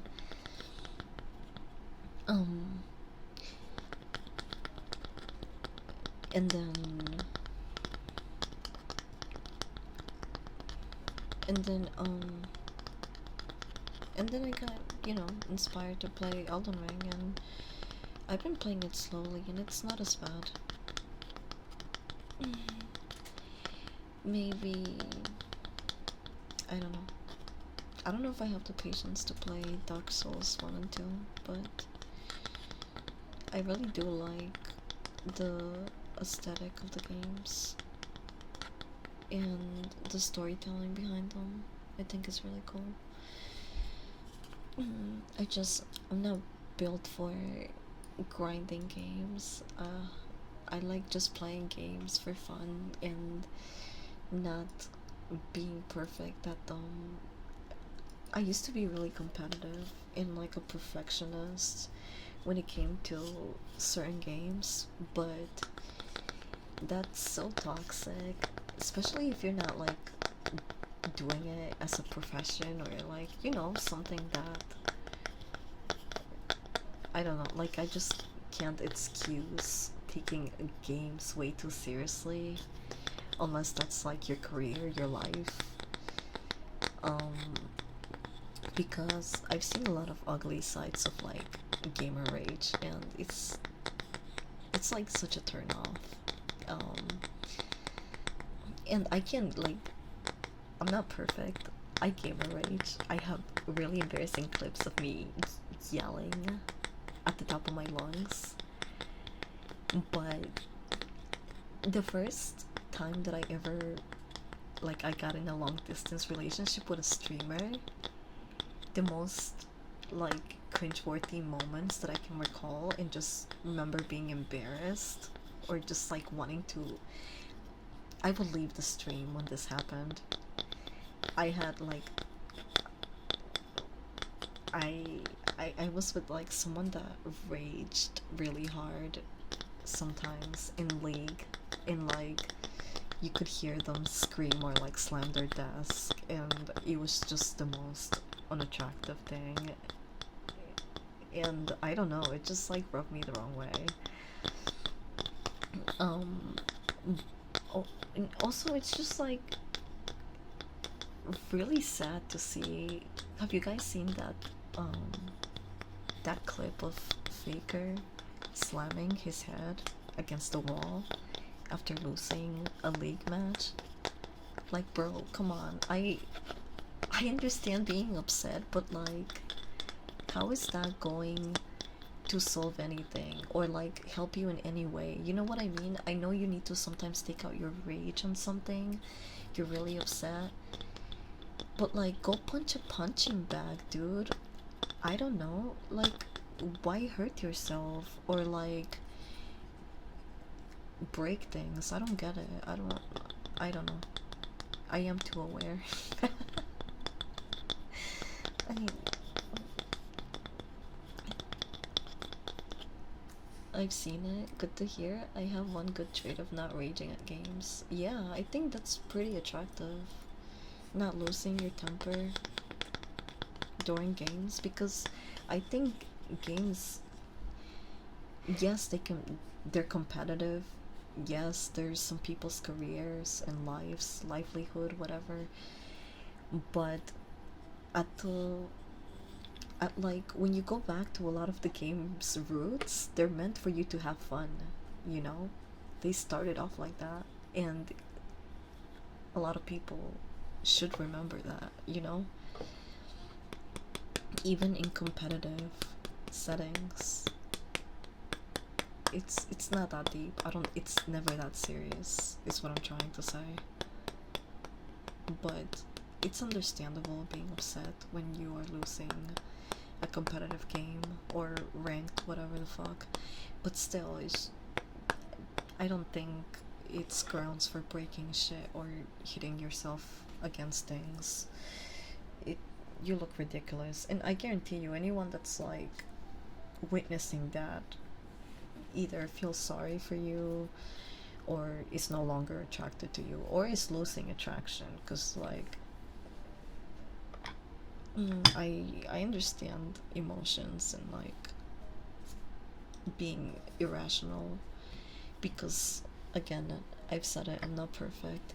I used to be really competitive in like Super Smash and like Call of Duty. Um, but it's not, yeah, it's never that deep.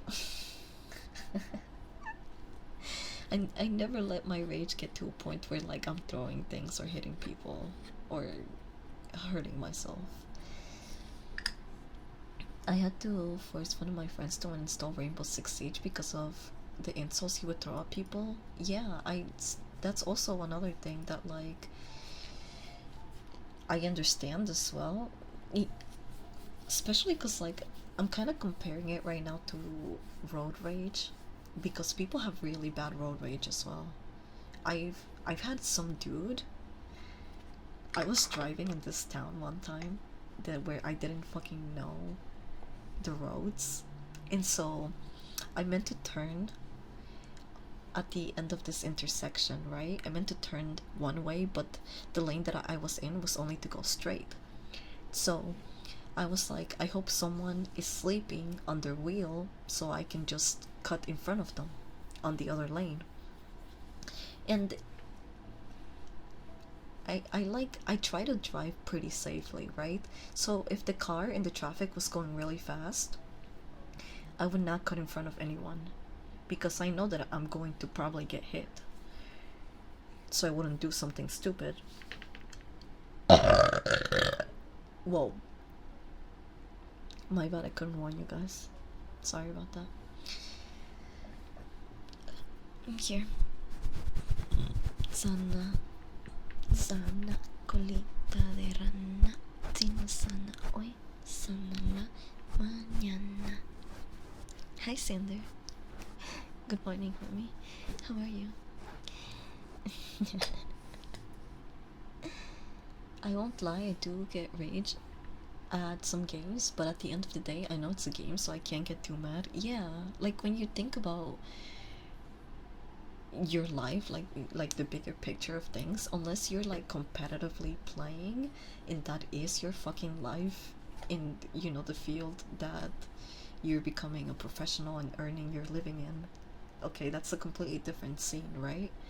But if you're just like, you know, gaming between friends and stuff, and you should never let it get that deep. You know what I mean? Not get too toxic. But I know rage is like a hard monster to get control of, so I can't even like be too surprised or upset when I see other people rage. Like to a degree, I have been there.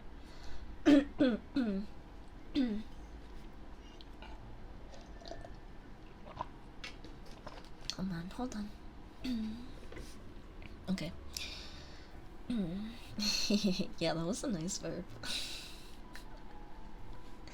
I pretty much would yell talk shit, and that's about it. It would mostly be the game's fault.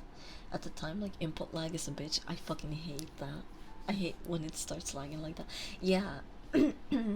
Like, stuff like that to complain about, I think is just, that's normal. That's fine.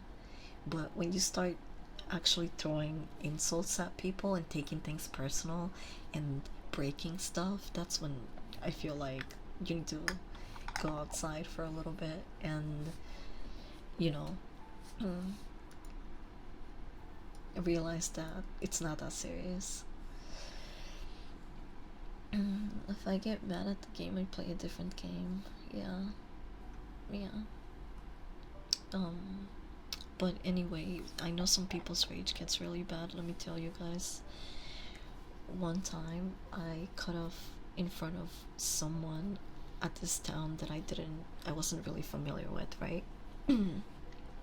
And this man is sleeping on the wheel, first of all. Holy shit.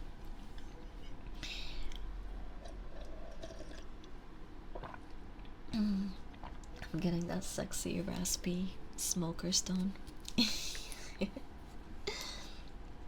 But, this guy was like sleeping behind the wheel, and I cut off in front of him so I could turn, so I could be in the lane to turn. And he gets mad that I safely and with enough time cut in front of him,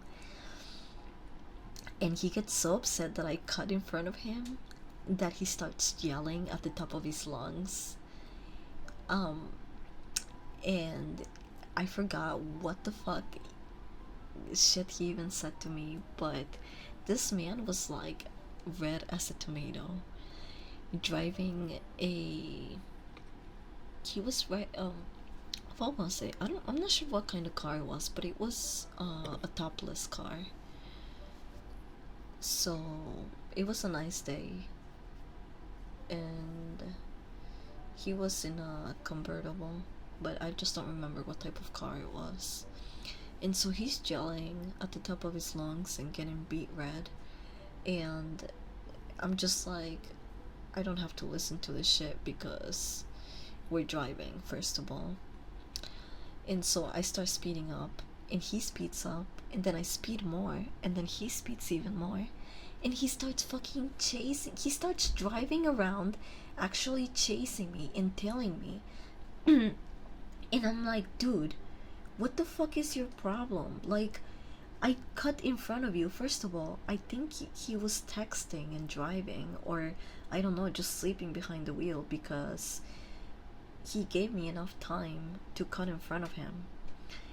And then he gets upset about it and starts tailing me and driving around like a maniac behind me. And so I'm trying to shake off this guy, and now I'm driving like a fucking maniac. And we fucking sped past sped blah, blah, blah. We sped past two troopers that were parked in like an ice cream store, I think.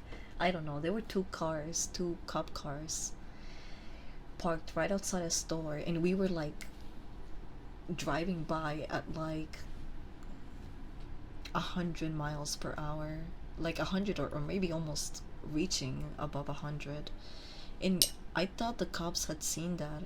I thought they saw us zoom through. Dude, they were not looking. I don't know. They were fucking maybe getting ice cream or something. And I really wish that the cops had stopped us, because I was like, what is this maniac going to do? Like, this was like a 6 foot 300, like 300 plus pound dude, and I am a short 5'2" petite thing. So I don't know what the fuck the game plan was here. Was he going to crash into me? Was he just gonna like yell slurs at me or beat me up?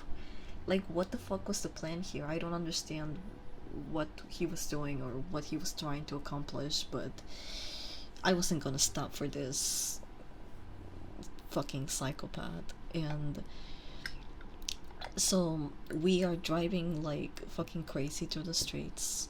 I finally go to a road where he forgets to turn, and that's how I shake him off. Either that or like he just missed it. I don't know what happened, but I lost him. And rage like that is just like beyond me. I don't know how you could be so blinded by your emotions to the point where just not critical thinking goes out the window. Like, what the fuck was he going to do to me if I stopped? Like, was he going to beat me up, just keep streaming, like keep screaming at me? I don't understand what the plan was there, honestly. That shit pissed me off. And people have really bad rage like that, so I find traits like those really unattractive. So if you don't fucking lose your shit when you lose a game, even a competitive match, congratulations. To me, you're already like more attractive than like 50% of the population. Doesn't matter. I don't care if you don't think you're attractive. Not losing your shit, not losing your marbles over situations like that. It's pretty hot. it's, you would think that it's normal and common decency, but like I mentioned, I have been with a handful of gamers that rage at the games that they enjoy a lot, and I'm just like, that's not attractive unless it's like, unless they're being funny, right? Like, okay, let me give an example. um let's say you lost a game in Call of Duty, and the other fucking team is trashing you, and you're trashing them back, okay? But you're being funny, and you're not like trying to degrade them or tell them that, um I don't know, like you're not throwing slurs at them and shit like that. Like, you know, you can dunk on the enemy team, and you can roast other people without being such a fucking asshole. There's people that just like start yelling, and they're not funny, like it's so bad, and that makes me cringe. Those type of people, I just can't be around them.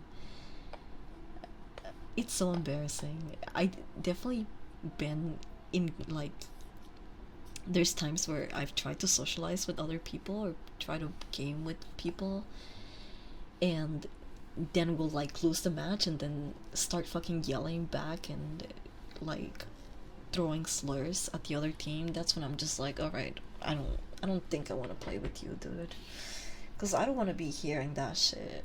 Like, that's the reason why I play muted most of the time when I'm playing like online games with strangers, because I don't want to be hearing that shit. Like, I'm over it. I'm playing a game to have fun, you know, not hear a bunch of people rage and get mad at each other. That, like, that shit is kind of stressful. I don't want to. I don't want to be listening to that shit unless it's funny. Unless it's funny. The best way to make someone mad on the other team is to call them little bro.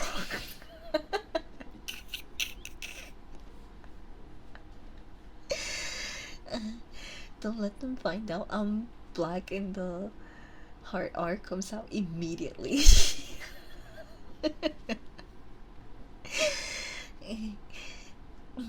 Fucking name the game, any game actually. It used to just be Call of Duty. Now it's just like everywhere. That's exactly why I don't play online multiplayer unmuted anymore. I mean, sometimes it's funny to listen to them. Like, some of that shit could be funny, but sometimes it's not. And, like, especially when people get super mad and just like, oh my god, you're shit, blah blah blah. Shut the fuck up, we're all shit. you are you in the major leagues? Are you playing for an esports team? No, I don't think so. Shut the fuck up, okay? Just play the fucking game. No, I get shot from everywhere. Why am I getting fucked in all different positions? This is bullshit. Yeah, yeah. See, like, that's funny. But if you like start throwing shit and calling, throwing slurs at the enemy team, like, that shit, that's not funny.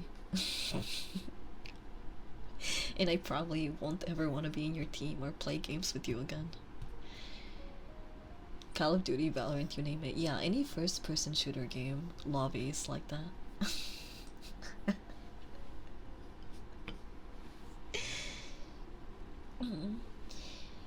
The best way to mix, yeah. Screaming stuff in anger is a red flag. Yeah, that's true. I should have ran as far as possible as soon as I noticed gamer rage in my partners, because it's never worked out with anyone that behaves that way.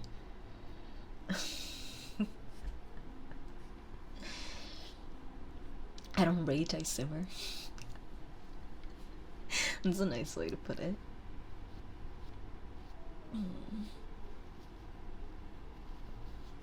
X Defiant for me. Oh, I still haven't played that game. I downloaded it. I I tend to do that a lot. I download games and I just forget about them.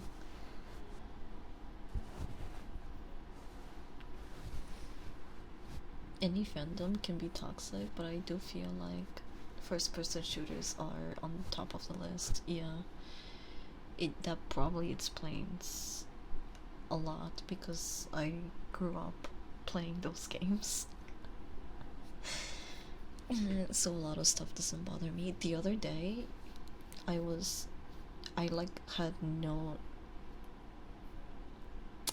I felt like I had nothing like good to offer as advice to one of my friends who was talking about how being parasocial is really dangerous in the aspects of like having unwanted attention or like someone stalk you. And I've talked about this before on my stream, but like I've been stalked 3 times, and all the 3 times that I was stalked by 3 different men, they all ended up blocking me in less than a week because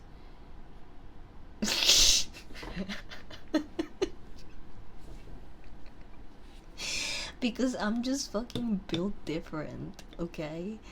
And it's just I I'm mentally ill, you guys. I have a lot of problems. I'm not even gonna like sugarcoat it. But but imagine being parasocial. Yeah, a bunch of fucking freaks. Hi Nari. Good morning. Good morning. Or afternoon. How are you? Um anyway, so they were coming to me with like they were just telling me about how like they're being stalked and shit, and I'm just like, damn, I have nothing, like I have no good advice to give you because I can't tell us like a more normal person to like just out weird them out, you know? I can't tell I can't tell any sane normal people how I got rid of my stalkers because they'll be like, what the fuck is wrong with you?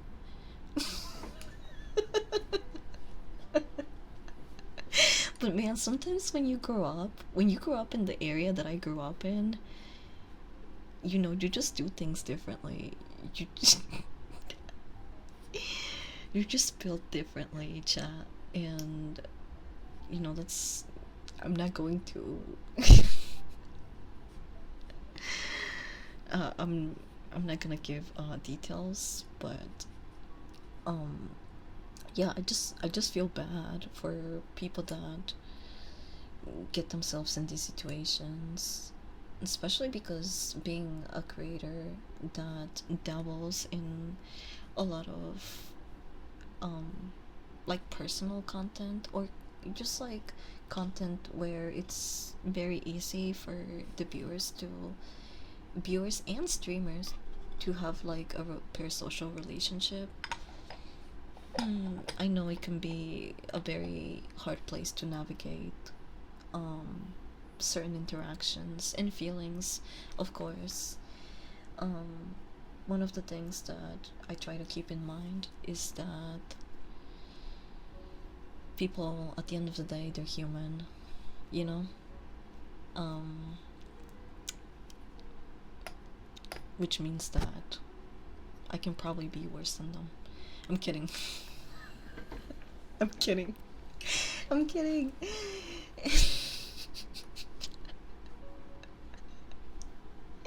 Can I be parasocial with you, baby girl? Of course. Hey, listen, this might be a hot take, but being parasocial with a streamer, especially a streamer that dabbles in girlfriend experience or any type of personal attention content, is human. I know it's a really controversial topic, but if you are curating your space and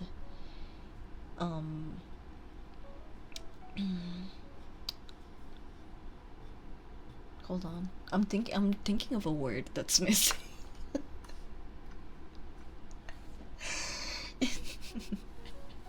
I'm missing a word. Hold on. I got it. It's at the tip of my horns.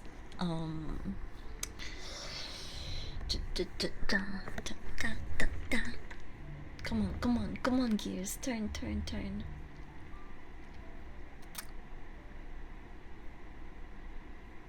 Shit. I forgot the word. I don't know. But basically, what I'm trying to say, what I'm trying to say is that, like, if you make girlfriend experience and personal attention content where you are telling the viewer, I love you, and you know, you are giving them the girlfriend or boyfriend experience, you shouldn't be surprised or even blame it on them and, you know, start calling them weird for having human feelings. It's like I said, I think it's normal. I just think that a lot of creators have a problem navigating it, and boundaries are certainly a thing that you have to, you know, put in place, and also um also really enforce. There we go. And be direct about. And yeah, there is the risk of stalking, but that's not because you do parasocial content or because you do any type of content. It happens to everyone. I mean, fucking, it happens to Moist Critical. It happens to any other big YouTuber or any big creator out there. When you become a public figure, you are putting yourself out there, okay? And you are going to attract all types of people. You can't, yes, you are not at fault for unhinged behavior and unwanted advances, but you also have to realize that you play a part when you cater to or make content that is curated for a specific audience, I guess is what I'm trying to say. I don't know, but what I'm saying is that no matter what you do, if you eventually blow up or you have a decent audience or any type of audience that follows you for a bit, you are running the risk of encountering bad apples, you know?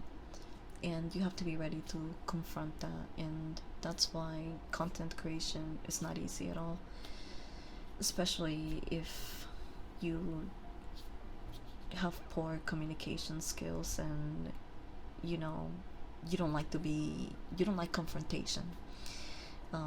It's gonna, you know, it's gonna be a little bit more difficult at the beginning because,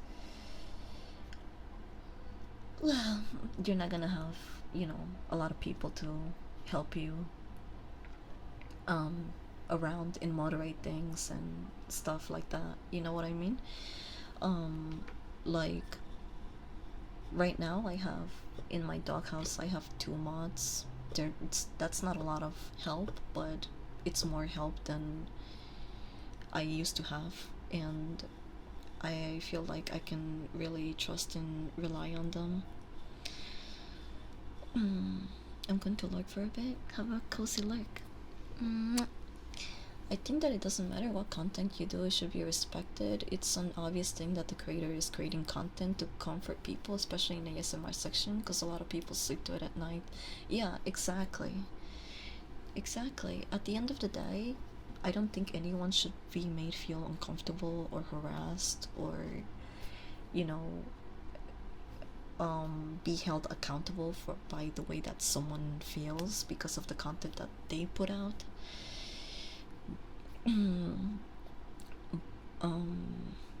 But I also think that some people could handle those situations better. Like, at the end of the day, what I'm trying to say is that we're all human, and I have definitely seen some people kind of forget that side of things and just put viewers on blast, or just like random people that are like, hey, I have feelings for you, and they'll just like post it on Twitter and be like, ew, don't ever do this. And it's like, well, 90% of your content is girlfriend experience content. So you could have shown how you don't want this, and you could show discomfort and that you are not going to stand for this type of behavior without putting them on blast and putting a screenshot of them confessing their feelings for the whole world to see. That's the type of thing that I don't like to see creators do. But I do agree that they should never have to put up with, being uncomfortable, especially in their own space, for making the content that they enjoy. One never called me out and shamed me on Twitter for catching feelings though, like others. Well, I'm not dunking on other streamers. I was talking about like a very specific case here. But I do hate to see it, and I know that majority of it is so they can get a moment, like they can get a pat on the back, or they can let people that are also have like how do I say that they're also experiencing the same situation with them, but they don't want to directly talk to them. That's what I mean. Like, being a creator, I don't think it's for everyone, because some of these people obviously could have just solved these issues privately, or if it was a community issue, within their community, there was no need to like post a DM with the person's profile picture and their confession, because I think that's a little too much. Personally, if a streamer did that to me, I would probably kill myself. Especially if like I was really active in their community, because like everyone's gonna know that that was my DM. You know what I mean. Do you have your DMs open though? Yeah, I do. I just don't really read through them. I mean, I sometimes sort through them and read through stuff, but to viewers on Twitter, I think they're open to everyone. I just don't read them, that's the thing. My Discord DMs are not open to everyone though. My doghouse is, I guess, no, on Discord. Oh no, yeah, no, yeah, no, on Discord, but that's also because I can't keep up.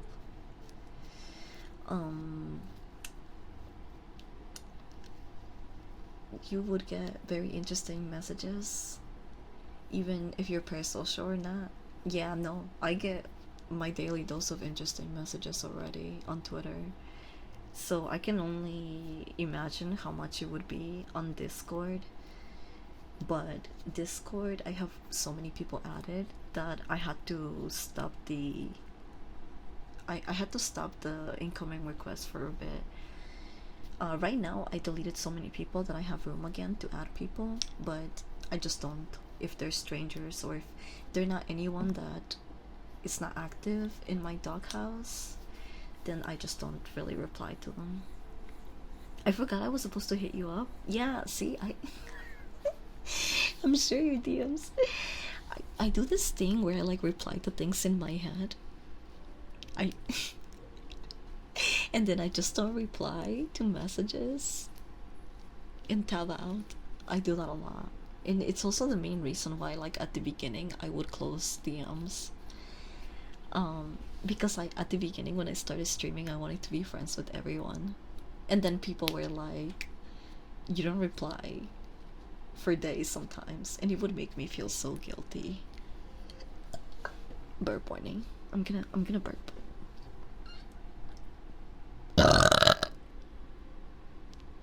My bad.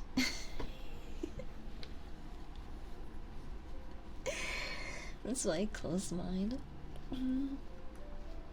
Yeah, people know how to ruin things. That's rude and self-centered. But yeah, that's why I close my DMs on Discord, because even when I try to make friends, and I think the thing that pissed me off the most was that it kept happening with new people. You know what I mean? Because I would try to make friends, like new friends with people, and they would DM me, and I would be like, hey, how are you doing? And reply to them, and then I would go and do some other shit like play a game or go on about my day, and then I'll reply like hours later, sometimes a day later, and they'll get so mad. They're like, oh, well, I guess you don't want to be friends. And I'm just like, okay, well, I guess I don't. Like, shit, I can't be on the computer 24/7. And I can't, like, I'm sorry if that offends you, but yeah, I used to get a lot of shit for it, to the point where I was just like, okay, fuck it. I'm just not going to talk to people on Discord, new people on Discord, because first of all, they don't know about all of the things that I struggle with. I don't tell everyone right off the bat that I have ADHD. And so I used to get a lot of angry people, and just like, even, oh my god, even some of my friends, dude, the one time where it really hurt is when I was going through like a bad, like, manic episode. Oh my god, you have ADHD too? It's so much shit for it. I know, it sucks, dude. People don't understand, and there's just like, it it's not meant to be personal, or that like I don't want to talk to them. It's just that sometimes the days all kind of mush together, and it feels like we've had one long day. I don't know how to explain it to people that like have never experienced this, but it just feels like one week can be an entire long day. I know it sounds ridiculous, but that's literally how it feels. And so, like, one time I was going through like a manic episode where I just like, I was just trying to like stay afloat and get out of bed and do things for myself. And like, I think one of my friends was really going through it, because I hadn't talked to him for like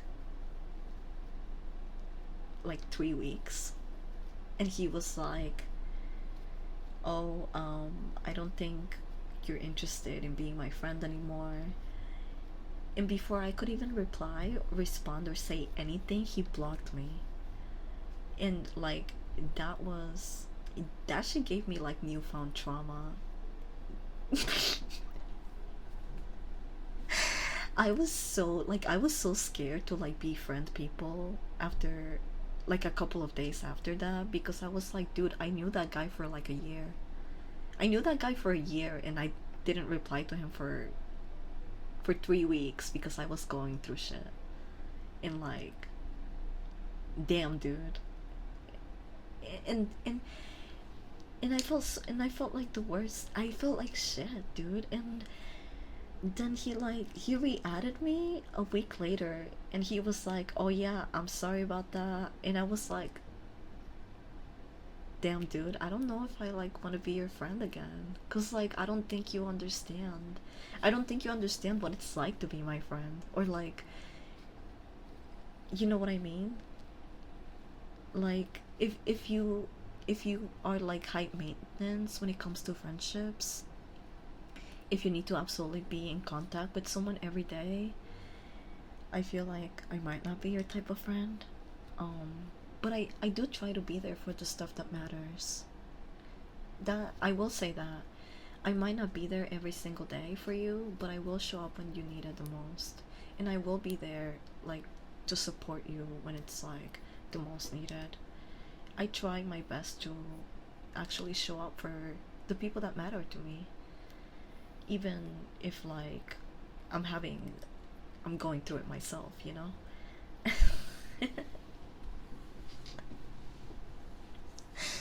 I feel you so bad. I feel like you're speaking my emotion right now. Damn, dude. It's just, man. I hate having ADHD. Sometimes it feels like a superpower. Don't get me wrong, but man, to the people that don't know what it's like to live with this shit, it's just, I wish they could be a little bit more understanding and not take it too personally. But yeah, that's a big part of the, that's a big reason why I have my DMs closed now, because I don't want to offend anyone. The the place where I actively look every day and actually respond and interact with people is my community Discord, my doghouse. And that's, you know, to check in with everyone, because I know those people care about me and I want to show that I care too. You know, you guys make me feel seen and loved, and I try to do the same for you too, within, you know, good reason. And a lot of the people there are very understanding and chill and cool, and I don't feel I don't feel the pressure to have to hold a conversation there, you know, one on one with anyone and sitting down, so people don't get offended when, you know, I don't reply for a couple of hours or an entire day, and then they call me a cunt or a bitch or say I don't give a fuck about them, or I don't know, just because I'm dealing with things. So yeah, it's tough. It's tough being a creator with ADHD. Um, so yeah, I feel you, Nari. Solidarity to you. Ganja56, thank you for the follow. Welcome. What makes me mad about having it is that people don't realize that I take jokes more seriously than most people do, at least with my ADHD. I mean, it depends. It's everyone has, it affects everyone differently. I don't, I, when it comes to text, tone is always hard to read for me, especially when it comes from new people. Like certain people, I just feel that we're not that close around to like joke around, and you should probably like be careful what you say around me, because I can't take it seriously. um like when was it, I can't remember if it was just yesterday or 2 days ago, but I was starting stream like a couple days ago, and someone that like is definitely a new chatter or viewer, or just doesn't come very often to my streams, was like, hurry up or I'm gonna cry. And I was like, don't rush me or I'm gonna ban you. Like, who are you? And they were like, I'm sorry, it was like a joke. I was just like, and I was like, oh damn, I'm sorry. It's just hard to tell tone through text. Like, you know, if I don't know you that well, I don't assume that you're joking around with me sometimes, and I can get pretty confrontational.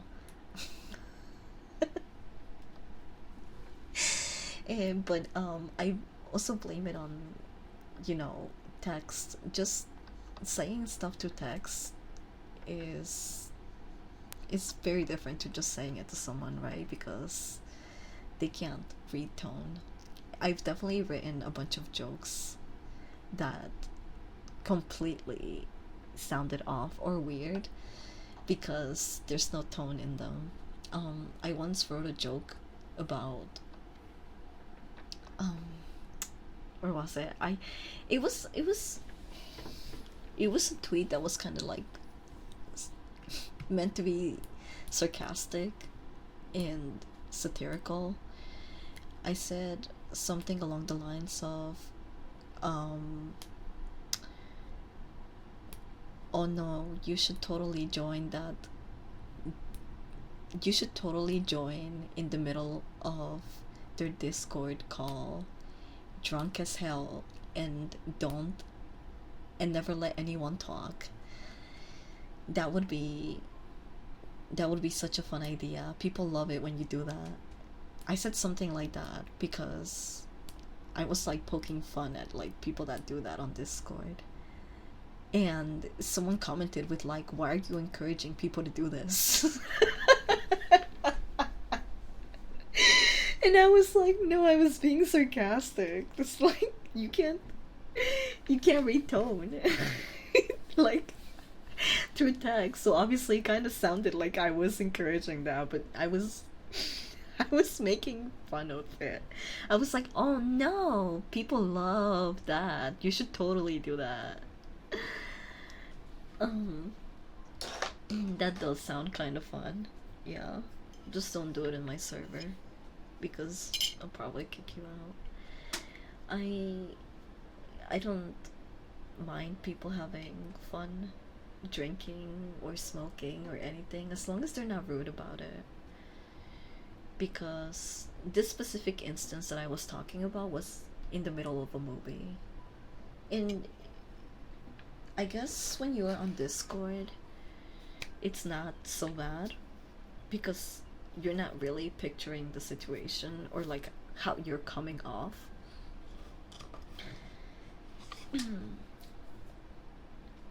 And I don't know, it's just so normalized, you know?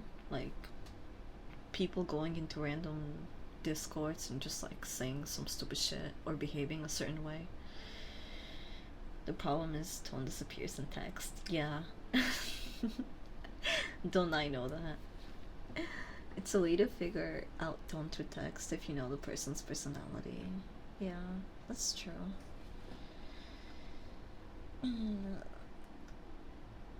Why do I have to explain myself for having life stuff? Yeah. I got tired of that shit. That's why I just check on a handful of people, and I have a lot of friends now that understand that if I go a while without saying something, it might be because I'm going through something, or you know, they could always reach out and I'll probably say hi. Like, it's not that I have anything against anyone, because even though I do have ADHD and I forget a lot of things, I'm also very straightforward and assertive with what I like and don't like. So if what the heck? What is this? Okay.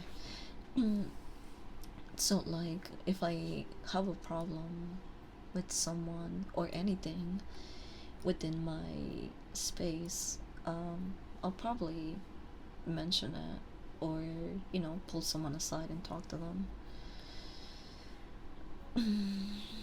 But yeah, tone disappears through text. I know that better than anyone.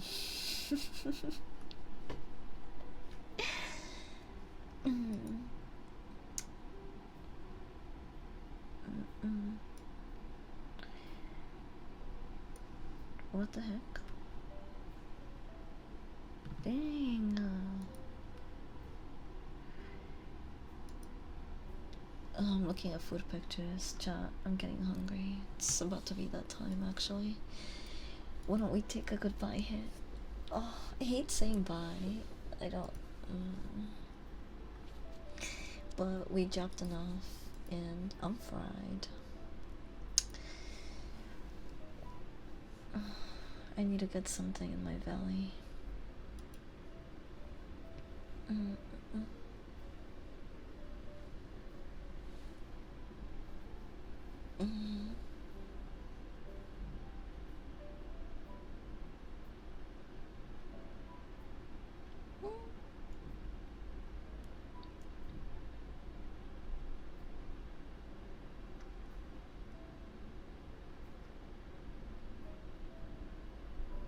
Wait, do I really not have like any mutuals streaming? Damn. I really need to socialize more. Like I don't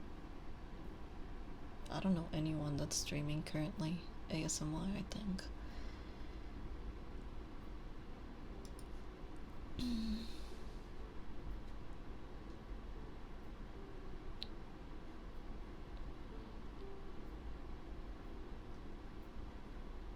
There's always those really weird ASMR channels that are never offline. I think that's so bizarre. Like, do they never turn off their computer? What the fuck? What kind of machine are they running on? I can read sulky cats? Oh, thank you. Wait, hold on. I don't know them. But I trust your intuition. I don't know who else to rate, so let's rate sulky cats. Oh, their model is so cute. Oh.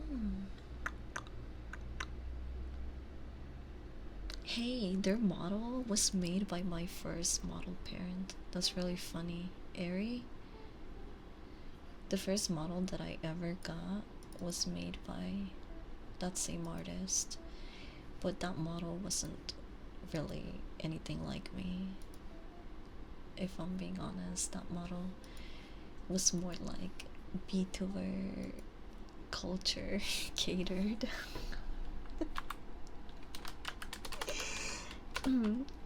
And I'm so happy with my current model. It's so pretty. Both of my parents worked so hard on it. I'm so happy. The musician, that's really cool. Yeah, I think I have seen some of their streams in the category. This probably would be my first time looking at like musical ASMR. I've never seen it. But thank you guys for hanging out with me this morning. It was a really nice way to start the day. I'm gonna probably go cook some shit in the kitchen. I'll send you a picture if I remember. Let's take a last hit and say goodbye. Cheers.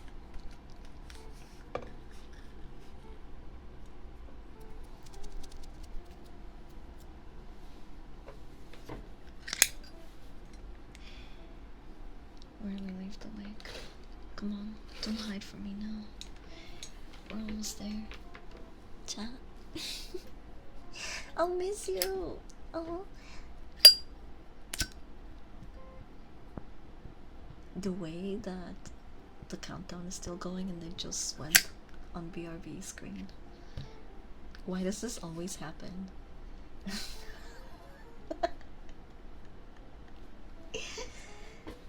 Oh well. Cheers.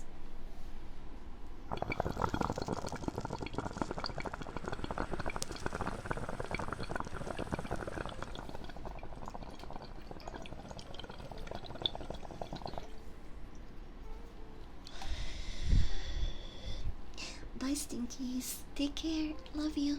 Mwah. Have a good rest of your Tuesday. Oh! What the fuck was the ending of that?